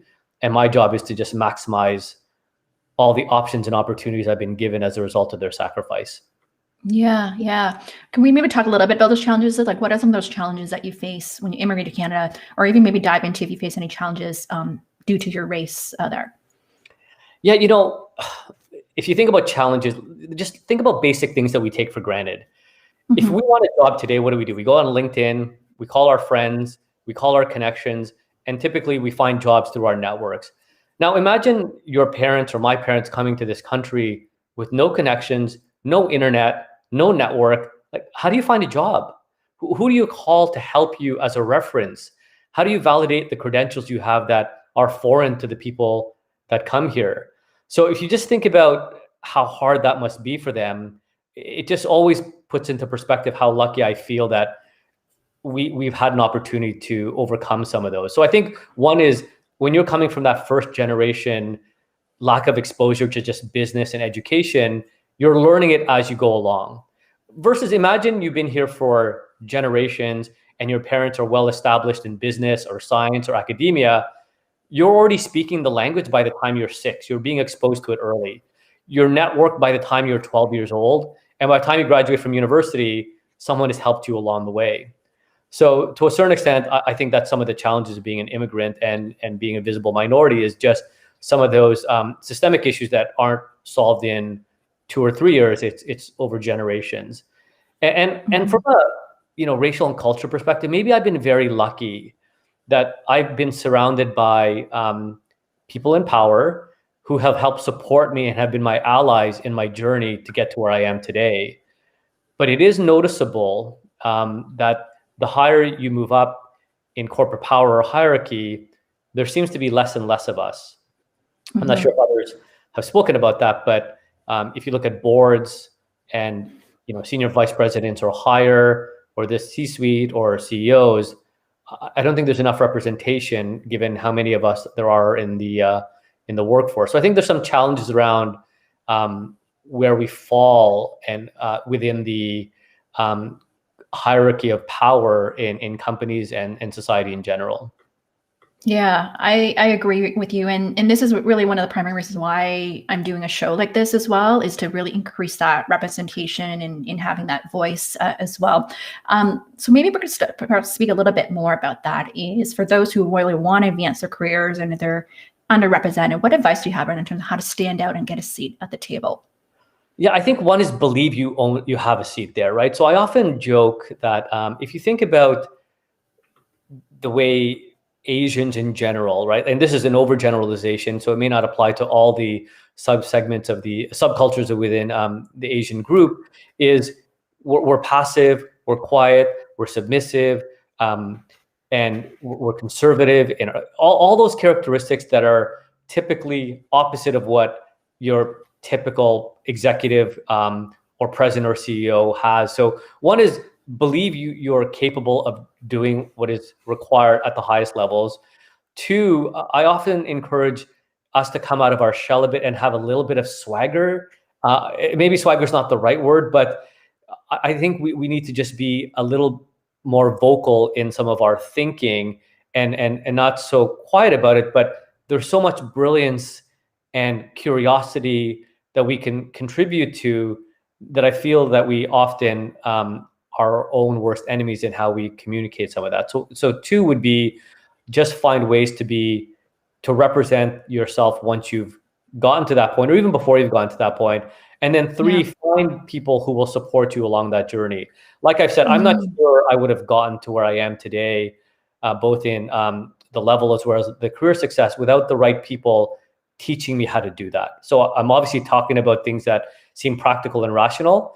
However, it's really hard in practice, right? Meaning to do it day in, day out, you don't just flip a switch, it happens. There have to be people that support you for years in order for you to be able to do what I've just, to accomplish what I've just shared. Yeah, that's so true. So to build on that, I love all those practical tips that you gave, is around the confidence piece, like how to really build that confidence and believing that you're made for more, how to really overcome those limiting beliefs. Yeah, and just one topic, just one extra point on that is imagine yourself there already. So, one of the things I talk about is believing it before you see it. Is when I was growing up, I didn't know how we were ever going to get out of, the situations we were in terms of like our financial lifestyle. I couldn't imagine what success looked like, but in some strange way, I believed I was going to. And I'm not saying that because I am now. I really, really did. And I didn't know what the path was going to be to get there, but I really believed. And whether I used posters or imagery to enforce that, and I had a lot of those around me where I would just pep talk myself every single day that there was a struggle, but the fundamental belief has to be there. And I think I've had that for a long time. I didn't have the roadmap. I don't have a roadmap for that. If you don't believe yourself, no one else will, right? So if you don't believe you can be CEO one day, how is anyone else going to believe that, right? So I think it starts with that belief system that it is absolutely possible, even if you haven't seen it yet. Yeah, that's such great advice. I love that. I'm big on visualization, affirmations, like just dreaming as well, like to just create that before I can see if it's possible as well. I just dream. So I love that advice there. So I want to talk a little bit more about your insights here. How is technology and innovation disrupting the business landscape and impacting people's careers? What new opportunities do you foresee due to digital innovation and technological changes? So I'm not going to profess I have a crystal ball, but maybe I'll just talk about some trends that I think will create some new opportunities over time. So technology, innovation are all just buzzwords, which is really just the advancements of society using new tools. But I think the more fundamental change will be less and less really correlated to technology, but the cultural transformation organizations will need, right? So if you assume the pace of change of technology is increasing, which we know, which results in more innovation and then more disruption happening in industries, the thing that you can't control that direction. What you can control is how organizations and you adapt to the change that's required. And that's the hardest part of companies to adapt to. So I think there's going to be an evolution in the HR function. There's going to be an increasing amount of people like you, Diana, and others within the sort of organizational change function that need to take organizations into the future and dealing with this complexity that's taking place. I think the type of talent around data, engineering, software development, and digital is going to be obviously increasingly important as every company becomes a digital enterprise. But the nuance is going to be, it's going to be a combination of what I call part physicist and part poet, which means you have to be great with numbers and analysis, but you also have to be able to tell stories, right? Because people don't follow data. Like, that's never been human evolution. The reason we love campfire stories is because that's how cultures pass along. Well, that's how you also get people to be part of that change that's taking place. So I think, I'm not sure about specific roles, but I think the general trends will be increasing focus around the importance of data research and insights to inform strategy, and then the ability to storytell to bring people along for the transformation that's required. Yeah, I love that insight there, because it requires you to have, it's like the left brain and right brain as well, and the soft skills and hard skills, the analysis and storytelling, which is not easy to find. And I find as a coach, oftentimes, let's say if someone's analytical, I have to work more with their soft skills, and those are strong with soft skills. We ought to work on being more structured and concise, or showing numbers as well. So I like that insight there. So what advice do you have for others, for those who are looking to make a pivot or a change, on how to really embrace the future and stay ahead of change to future-proof their careers?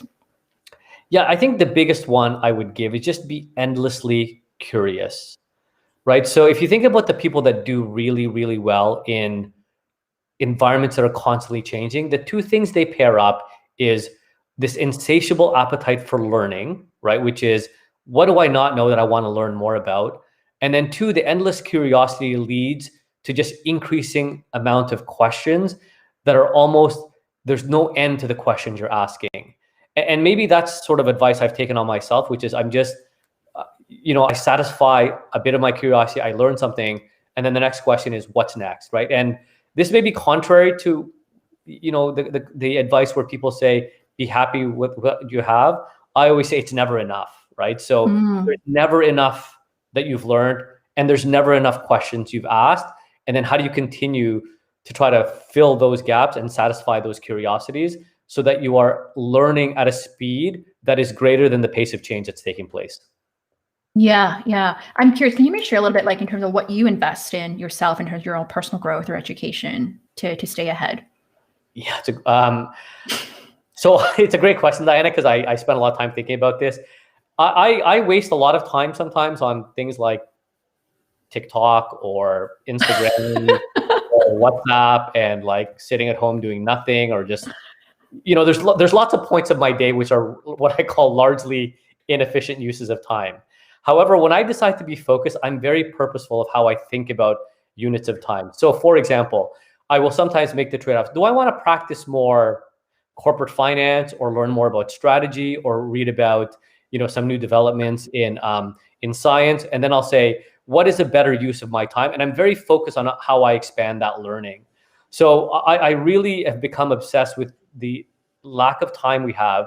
And then how do I divide those units of time to make sure that I'm maximizing the opportunities I have? So I'm obsessed with learning, and I'm obsessed with like both formal education and reading and having things playing in the background. So if I'm, for example, playing sort of folding laundry, I'm saying, what else could I be learning while I'm folding laundry? And then I'll think about a playlist to play in the back of in the background. Or if I'm doing housework, what other am I going to listen to music, or am I going to listen to a podcast that's going to inspire me to think differently about a topic? So I'm literally trying to maximize every ounce of time, whether it's going to be a learning opportunity, or will I be purposeful and say, I'm going to do nothing for the next 30 minutes. But it's becoming increasingly focused on the capacity for learning, which is unlimited, obviously unlimited. It's just how much time you have, and that becomes a limiting factor. So I try to figure out what that balance is, and I'm not sure I have the perfect answer, but I'm obsessed with consuming more and more. Amazing. I love that. Always learning and growing. I love that. And I look at all these podcasts here these days now. You can learn so much. I've been listening to a lot more podcasts as well. So my final question is, as an executive sponsor of the Rogers Pan Asian Network, what are you doing to drive representation to help Asians advance their careers? Yeah, I'm proud of a lot of things in my short 6 months with Rogers Sports and Media, Dana, but probably one of the most proudest, if not, was when I got the email inviting me to a meeting, and I was asked to be the executive sponsor of the Rogers Pan Asian Network. And at first, I was a little confused why I was being asked. I'd only been there for 5 or 6 months. And then someone had said, you're the most senior ranking Asian person we've seen in the organization. And I was both inspired by that, but also somewhat like, what can I do more of? So I instantly said yes. So there's 3 or 4 things that we try to do, and it's not just me, it's a whole army of people that are trying to create the change. One is a place to just share stories and commonalities that we've gone through in our life, so that it's kind of like a safe talk, right? Like, how do we create an environment where there's no repercussions, it's open sharing authentically and being vulnerable with other people who've gone through similar experiences.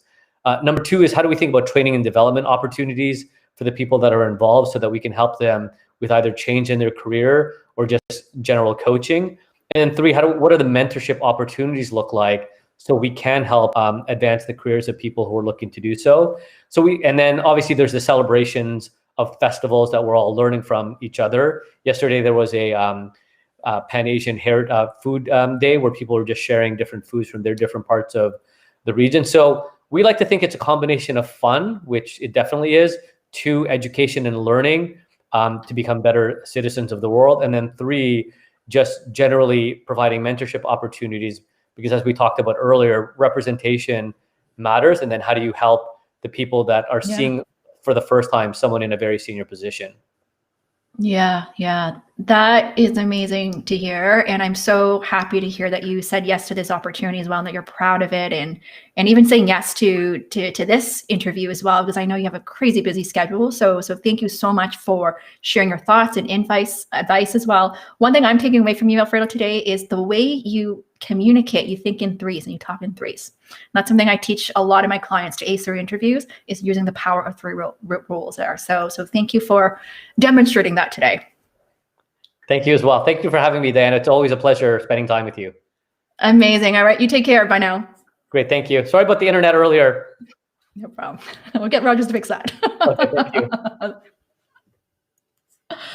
All right. Oh my goodness. That was such an amazing conversation, wasn't it? Now we have our final, last but not least, speaker here, our 19th speaker for the month. Oh my gosh, it's going to be on fire. I just love all these conversations here. So next up, our final speaker is Ray Kanani. Ray is a creator, entrepreneur, and designer. He's built successful startups, helped organizations move towards a human-centered design culture, and lead diversity and inclusion transformation initiatives. He's currently the vice president of product management at Intelex, where he leads the design and product teams to deliver solutions that create safer, cleaner, more efficient workplaces. All right, so are you guys ready? Type into the chat room. Go, Ray. Hi, Ray. Hey, Diana. How are you? I'm doing well. Thank you for having me. This is so exciting. I can't, I had the opportunity to listen in to some of the other conversations, and I got to say, your energy throughout is incredible. I can't imagine five interviews back to back, and you said 19. This is the 19th one. You're the 19th speaker, Ray. You're closing the show here. Amazing. I love it. So first of all, I just want to say, I want to give a shout out to my friend, Dr. John Tam, for connecting us. He gave me the nudge last month to do a show like this. And he recommended you. I was like, yeah, I want to talk to Ray here. Like, Ray's doing some cool stuff here. So thank you for being here with us. I'm going to kick things off with some rapid fire questions. The first one is, what fulfills you?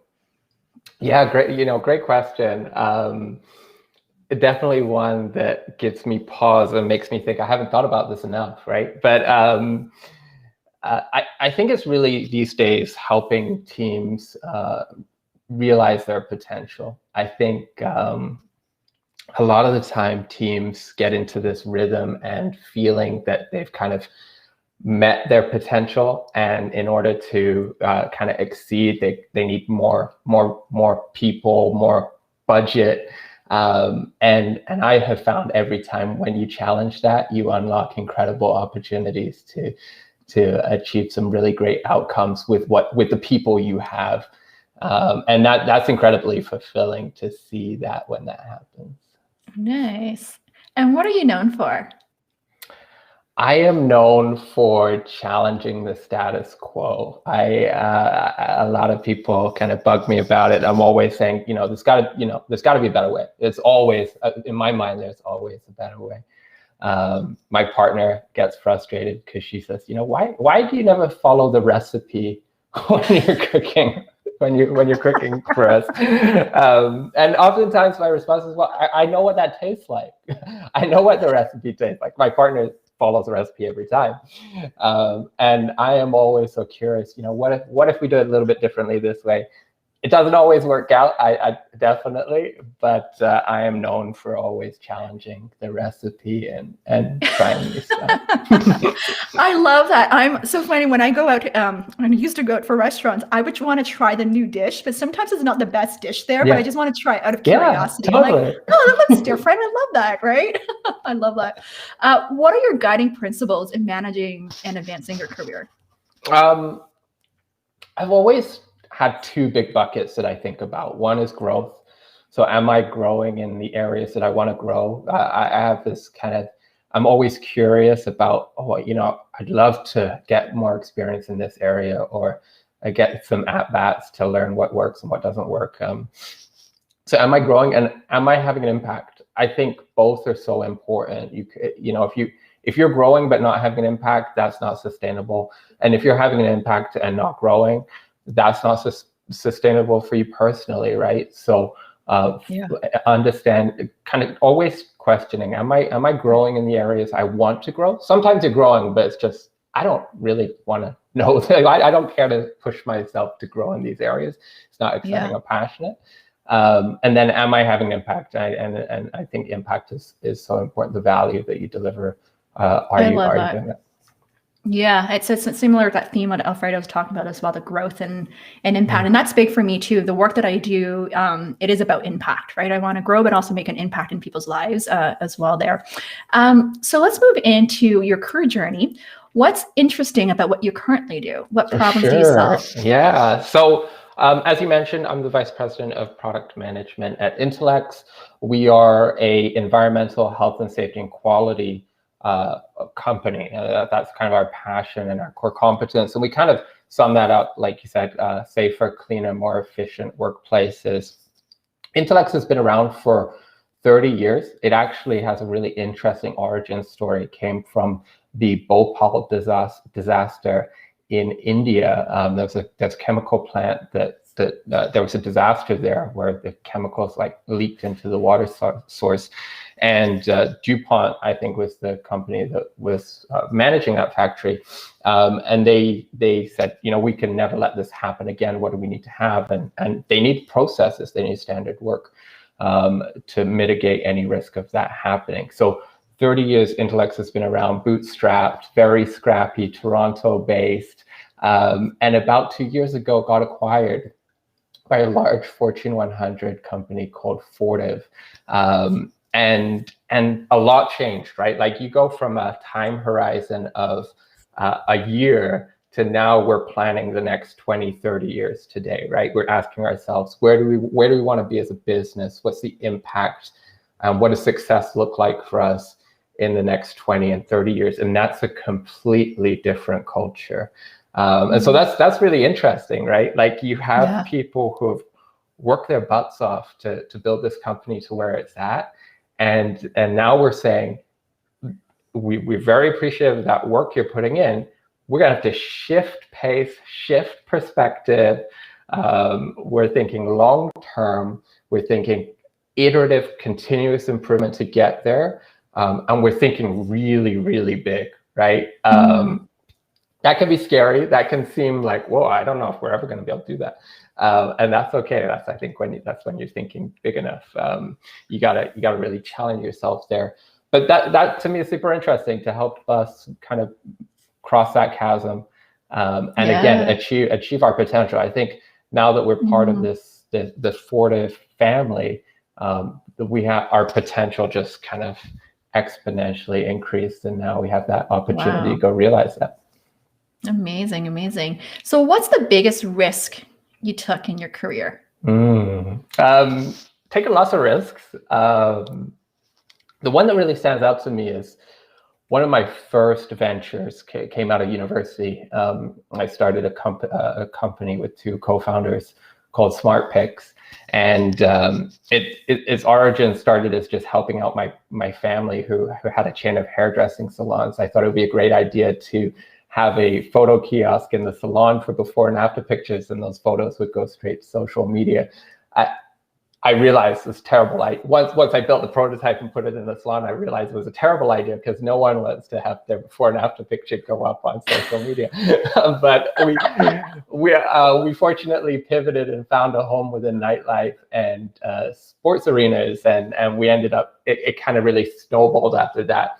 3 years later, we went from zero to $500,000 in annual recurring revenue, and we had kiosks all around the US, and we were getting invited to the Oscars and Coachella and all these like amazing parties that I still reflect on. Like, I can't believe people party like that. But 3 years into it, I over time, I just thought, is this the problem space that I am passionate about? And it really wasn't. And so as successful as it had become financially, and we really found our product market fit, and we had momentum, I made the call and I said, I got to step away from this business. I don't want to pivot it just because it's not a passion for me, right? That would have been unfair.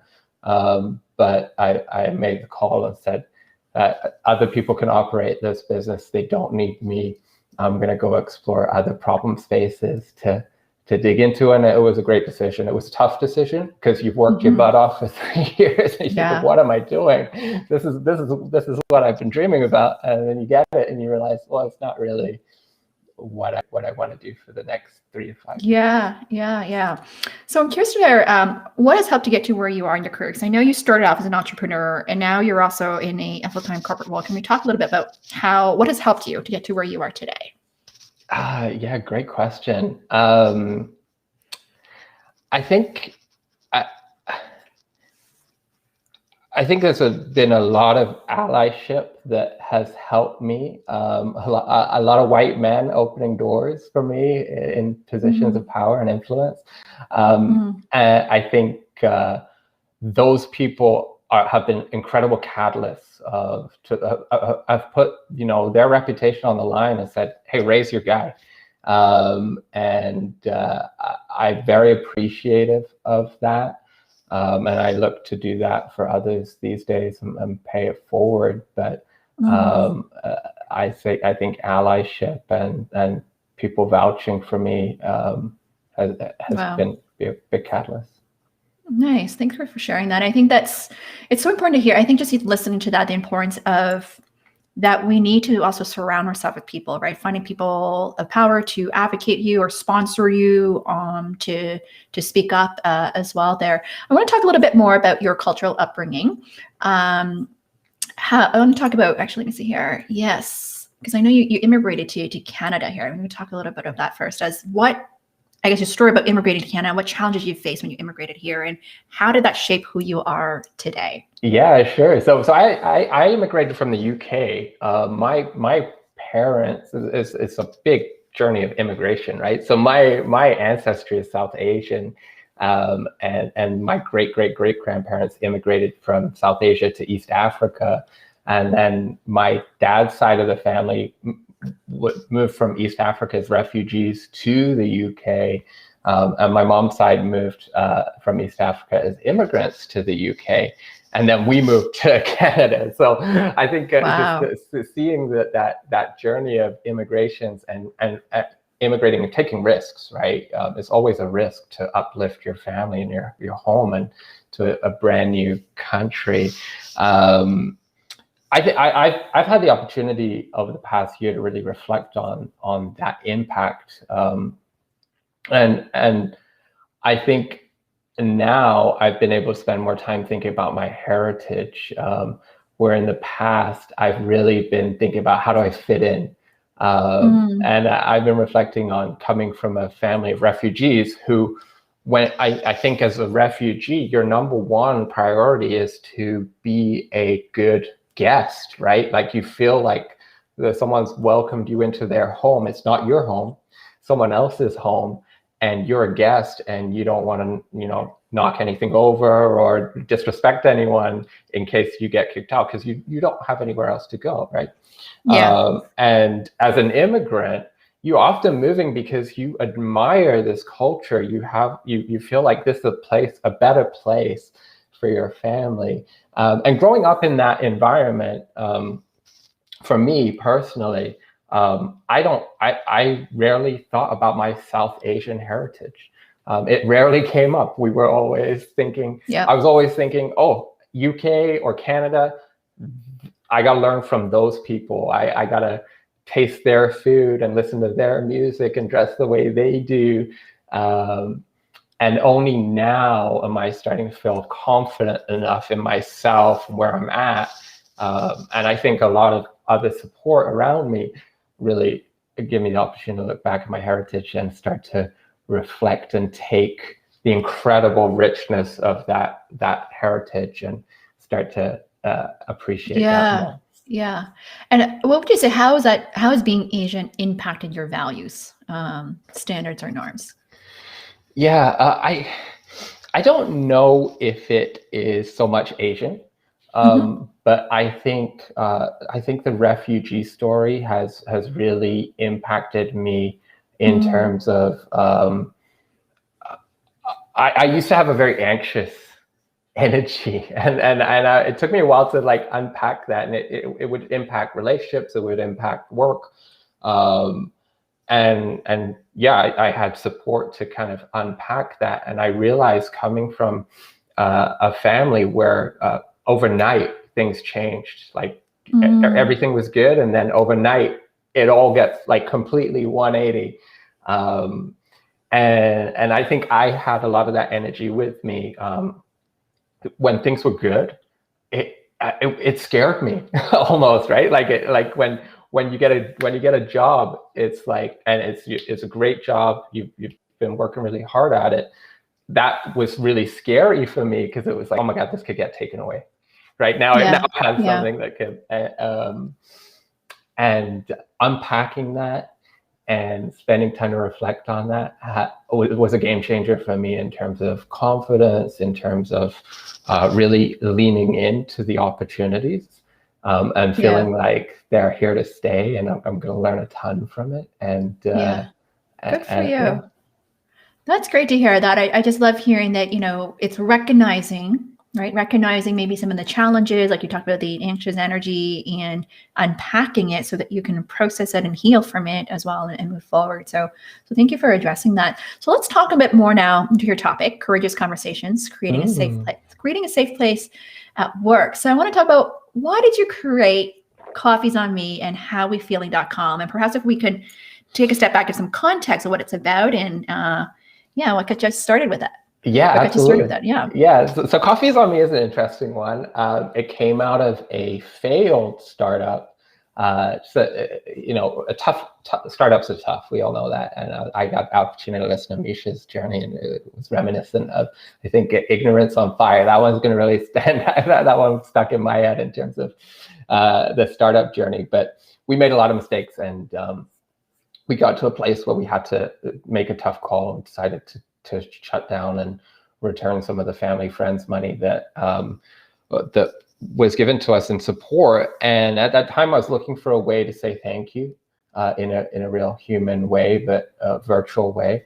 And I really couldn't find anything that met my needs in terms of that user experience. So decided to quickly put together a prototype for sending someone a coffee. And I sent it to the people who supported us on that journey, and let them know the news and say, it's small, really, really small compared to what you have given for us. It's a very small token of appreciation. Grab your next coffee on me. And they were very empathetic of the situation, but a lot of them came back and was like, Ray, how do I send a coffee to someone? Like, this is so cool. The impact, And so that's kind of where that one snowballed, and Coffee's on Me is now I think 10,000 coffees have been sent. Wow. And it's a great hearing back from how people are using it has been super inspiring, and lots of fun. And that's creating conversations. So what about How We Feeling there that you created? Yeah, so How We Feeling came out of lockdown, I feel like, and just being at home, feeling disconnected, and just really wanting to create a space within the virtual workplace. And I do think it translates into when we go back into office environments. But how do we create an intentional space that is safer for people to share how they are feeling in an authentic way at work, right? And I was reflecting on how we don't really ask how you're feeling. If we ask how you're doing, I think it's a very natural, like, hey, how are you doing? And how are you doing is you tend to get 99% of the time, I'm doing good. I'm doing all right. I'm doing cool. How are you feeling? How are you feeling today? And that's where you start to get some real human kind of understanding of where someone is at, how are they feeling. And so that's, how do we create that intentional space for feelings that's safer? And so tested that out, and again, incredible response. And I just love seeing the opportunities for dialogue that it creates. Yes, so some of the feelings that people are feeling are tough, but they're real. They are human. They are feeling that now, and I think creating an opportunity to see that and speak to that and connect is a great way to connect, right? Because those feelings, I've felt that before, and yeah. Yeah. And so this tool that you created, is it something that, do you see like companies are using it as well so they can get a better sense of how their employees are feeling? Yeah. So companies are using it. Great way to break the ice in workshops and stuff like that. But educational institutions are using it. And that's what's been super surprising to me. And but it was kind of like an aha moment, because I was like, oh my God, I still have dreams about the anxiety of being a student and forgetting an exam or getting a bad grade. And you think about how hard it is within a classroom environment as a student to share how you are feeling. Like, I'm anxious about this exam. I still don't understand this module, right? Or I have no clue what the professor just talked about 10 minutes ago, and it's freaking me out. Those are the types of feelings that are coming up. And the professors and the educators and facilitators are so excited about creating a space for those feelings to come out, because then they can talk to them, right? And they actually, it's purely anonymous. There's no personal identifiable information that's stored, and that's a big principle of the solution. But you don't need to know that in order to support those feelings, right? So the moment you realize there's a lot of anxiety about a certain module or a lack of understanding of something, they can talk to that. They can speak that. It doesn't require the student to put their hand up, feel like everyone's going to think, what? You don't understand what they were just talking about in the last 10. There's no judgment, right? Like there's, and you start to be able to create those enhanced educational opportunities. I love that. I love that. By the way, I just want to give a shout out to you here. My friend Kamar said, I love Ray's authenticity and hearing about his many initiatives there.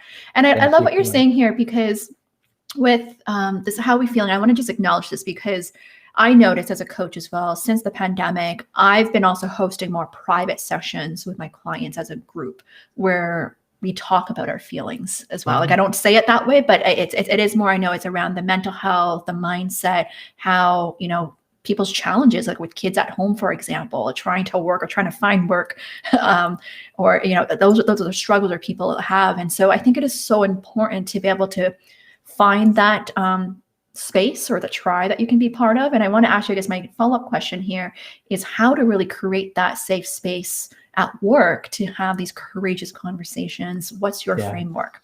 Yes. I think about holding space and intention. And I think the intention of a lot of our workplaces is productivity and transactional kind of relationships and communications. And I was thinking, you know, how do we, during the past year and a half, so many things have impacted us in so many different ways, not just COVID, right? Like there have been so many things coming up that it just felt weird to come into the workplace and forget about all that, right? And start thinking about, hey, is that project on track? Or is that like, it just didn't feel human. So started to ideate through our employee resource groups.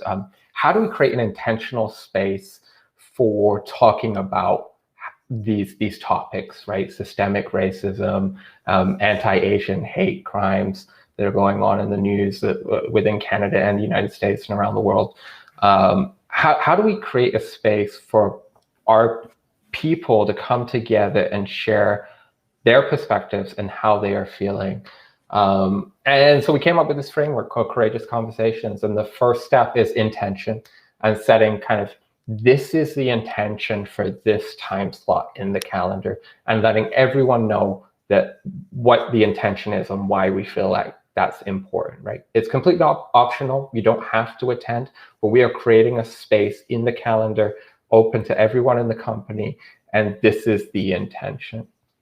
And then the next really important piece was during that time, reminding people of the intention, but also having guidelines and kind of how we are expected to behave during the next hour or however long that time slot is. And I think that's so interesting. You kind of have to set the stage for this conversation. And it's probably something we don't do enough, whether it's a courageous conversation or a workshop or a one-on-one or an all hands meeting, is you really, especially in the virtual world, you really have to set the stage and set the behaviors that we expect to have during this time, right? So behaviors can include using the virtual hand when you want to talk, right? So important in terms of giving people that opportunity to raise their hand, know that they're going to get called on. They don't have to worry about, okay, has that person stopped talking? Okay, now I can talk, or am I going to talk over someone, right? Creating that space where people know that that's the way to participate. Letting allies know that we will be prioritizing BIPOC voices or those voices less heard, right? Really, really important. And then letting allies know in the room what they can do to be great allies during these conversations in terms of active listening,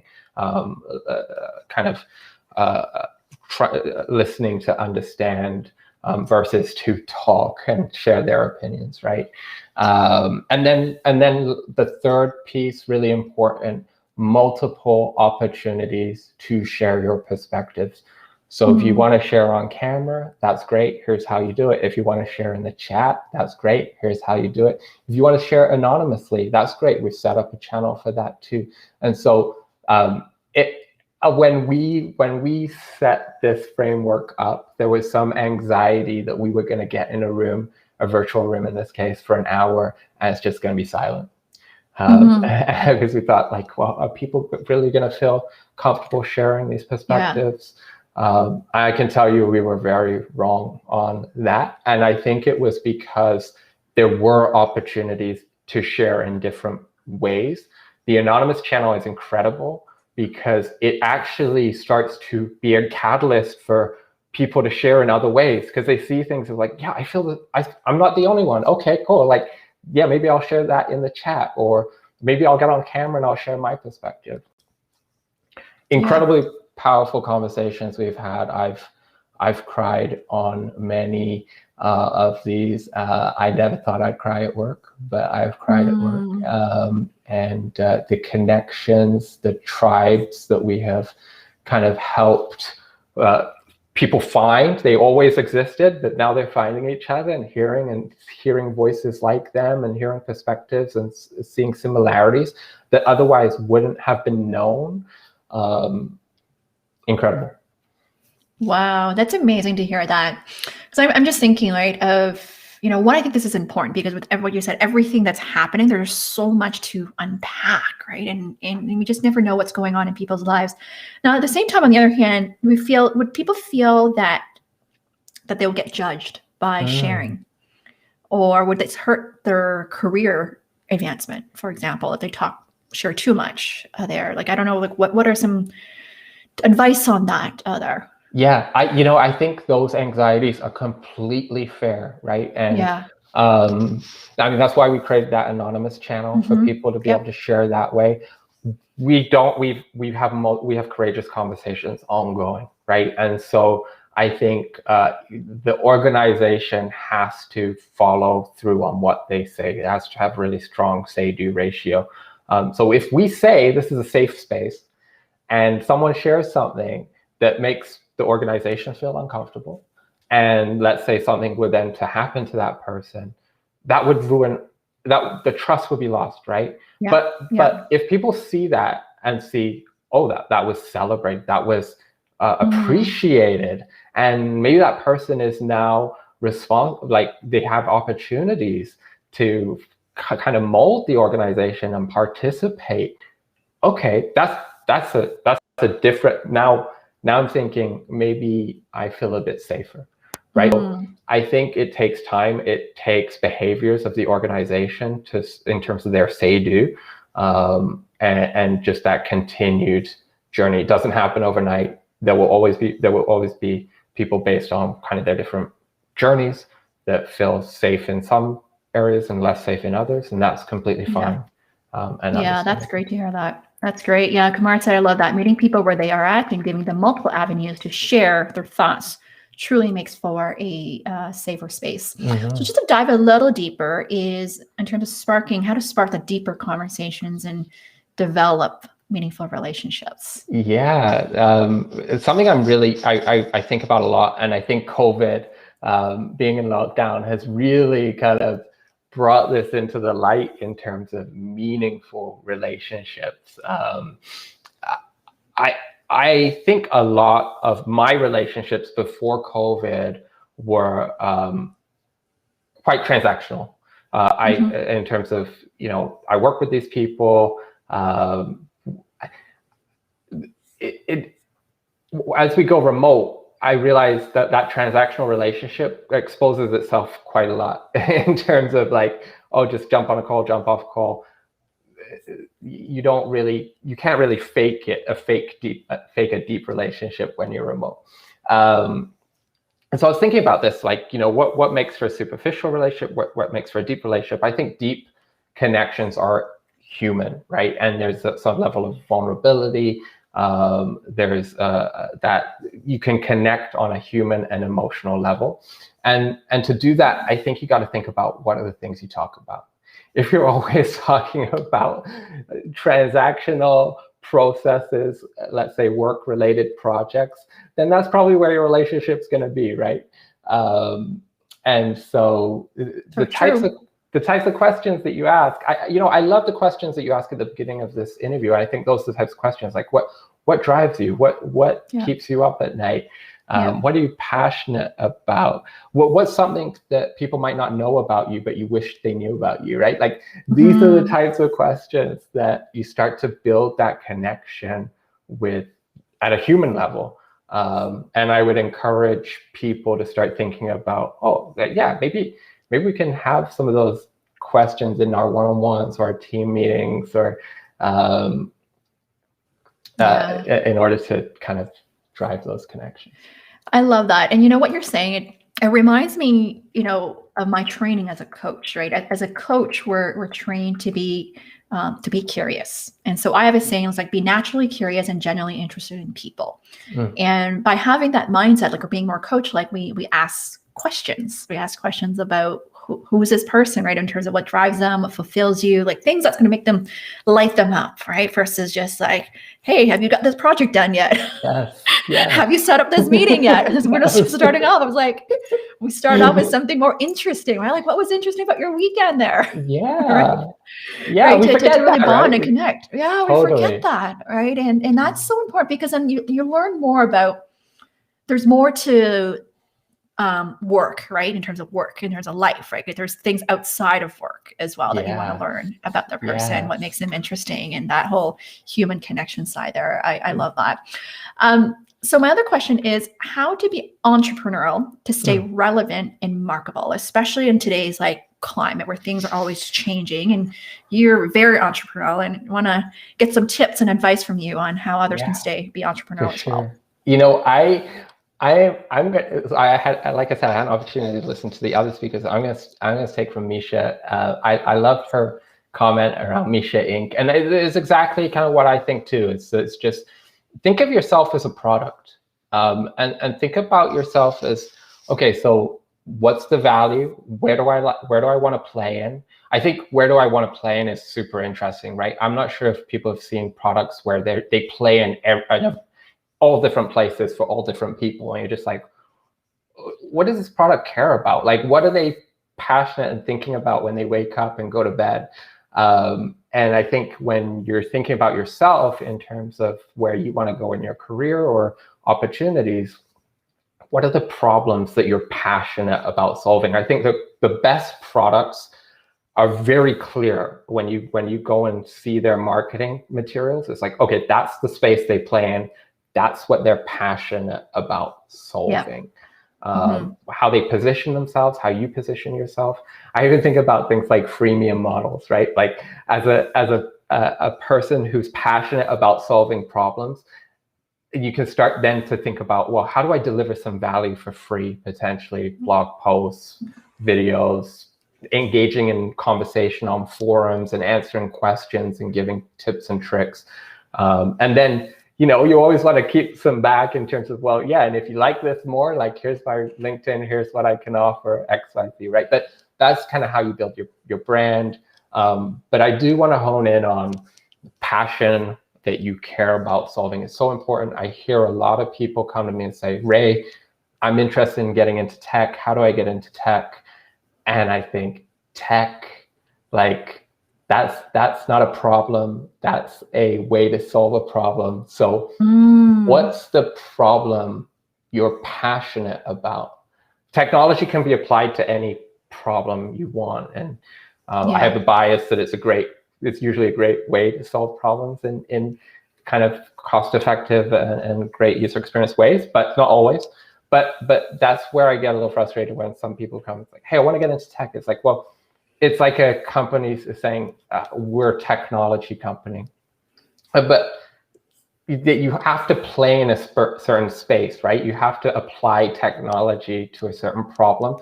And I think as individuals, we also need to think about what are the problems that we care about solving. And then it becomes very clear to the market, okay, if we want to solve for these problems, we go to Ray. He's passionate, he's shown value. We know how that value can apply to us, and it's very clear.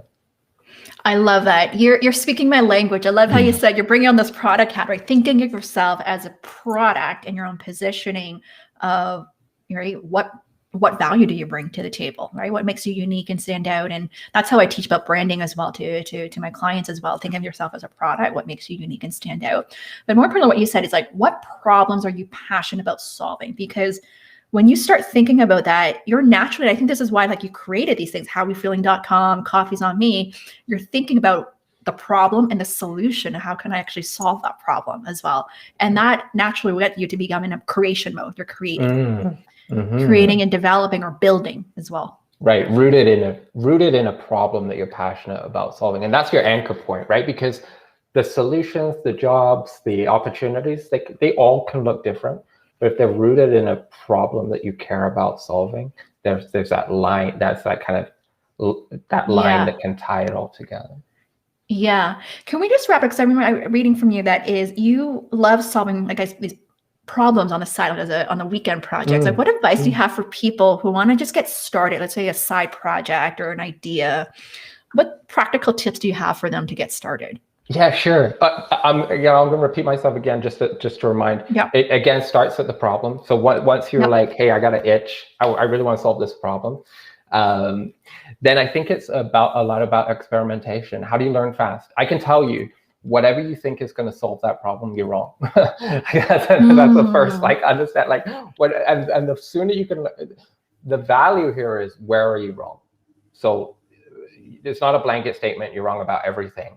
But you are wrong about certain things. It can be who it's for, how it's used, the implementation of it.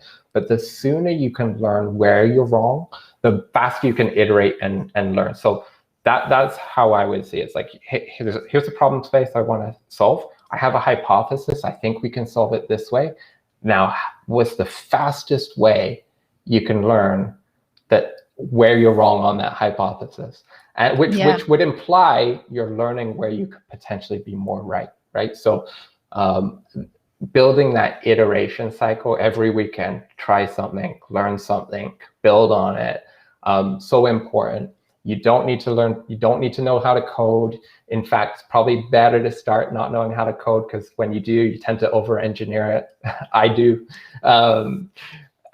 You can start with Excel spreadsheet, you can start with Airtable, you can start with some of these no-code tools, Webflow. There's a whole bunch of tools out there designed, and a lot of them are free to test those ideas. So you really want to get in experimentation mode. Yes. Yeah. Experiment. I love that. That's a good advice there. Experimentation mode. But you don't have to be perfect. Just test it out. Right? Try it out and see what lands, right? Yeah, absolutely. In fact, is people who go in feeling like they're so right tend to get hit the hardest, and it hurts, right? And then they get demoralized and they give up, and it sucks, because you think, well, that's the whole point of the journey. You're like, you want to get hit, you want to learn, and you want to iterate. So just shifting that mindset towards, hey, this is an experiment. I want to learn where I'm wrong, where I'm potentially right, and then iterate on it will help you build the things in a way that you can iterate as well. Because sometimes when we think we're right, we want to get it perfect. We think a lot about quality, and it hurts even harder when we're inevitably wrong. And amazing. Oh my goodness. Well, thank you so much for wrapping up this interview. It was so good. I just love that you're being you and sharing your stories and thoughts and insights as well. Really appreciate you. Thank you, Diana. Appreciate you too. Amazing. Well, you take care. We'll be in touch. Thank you. Take care. Bye.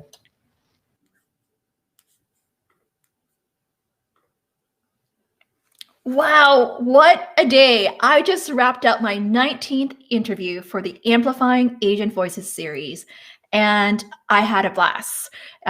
Today's theme, I really felt that today's theme from our speakers was around curiosity. It's about curiosity. The other was around having courage to pivot, courage to take bold moves, to take risk as well.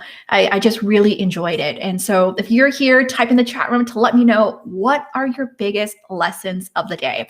I thought I would take a moment to summarize some of the key lessons. There were some amazing lessons. If you missed it, I'll summarize my key lessons there with you. So our first speaker was with Jeanine Kwong, who is the global head of risk oversight at Manulife Investment. And she talked a lot about in terms of think global, act local, right? To be willing to really understand the people, how the products value fit the customer's needs as well, and to also really be a team player, be a better leader, and ask for help. And then we moved on to talk to Misha, Allard, who is an entrepreneur, art actress, and voiceover artist. And she made a pivot from working at a startup at the VP level. And she talked about the importance of carving your own path. Make your dreams a reality. I love what she said about thinking of your brand as a meeting to manage your career, to make space, to create that space to think, to simplify so that you can actually make that change there, and to be unstoppable for when you face obstacles, and to increase your tolerance for uncertainty there. And the next, we had Melanie, who is a senior director at CIBC in digital. And she talked about the importance of really getting out of your comfort zone to grow. She had a long journey in her previous role. And one of her biggest risks was actually to make this bold move to pivot into another industry there. So take that leap of faith, build trust with others and rapport so that you can learn from others as well. And the importance of also telling stories to influence there. I love what she talked about, how being the advocate of advocating for others who may not fit in, right? Uncovering that diamond in the rough there. And so I love that she has this mission for helping underrepresented people. The other is, she also talked about finding your own voice. I love that, finding your own voice, telling the story, and the world is your stage. Right? So don't be afraid to speak up there. And the next, we had Alfredo, who's the SVP of Strategy, Digital and Data at Rogers Sports and Media. And he shared some really incredible lessons. He talked about how a lot of his career moves was when he took those biggest risks where he didn't know, didn't know much about it, where he can really learn and grow the most. And he talked about a lot of big part also of his career journey is finding great people to work with. So it's not just focused on the company or the opportunity, but surrounding yourself with amazing people to work with there as well. And to really, he talked, because his theme was about believe it before you see it. So that you got to really believe that you deserve a seat at the table, believe that you are able to operate at that next level as well, even before you know what it looks like there. Okay, so I love that. So doing things like affirmations, visualization exercises really help. And because he's in the digital space, he talked about the importance of adapting to change, right? We got to be great at storytelling, but also be great with analysis as well.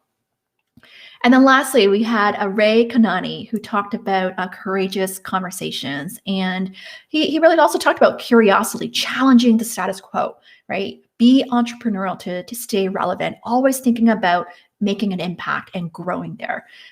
Finding people of power to advocate for you, and to really understand like how you're feeling, right? Unpacking those emotions, especially during times like this right now.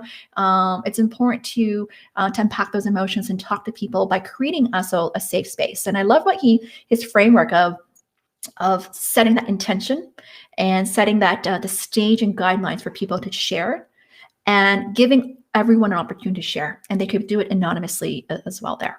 Okay, so deep connections are all about being human, being authentic, be willing to be vulnerable as well, right? Start asking people, how are you feeling versus just how are you doing out there?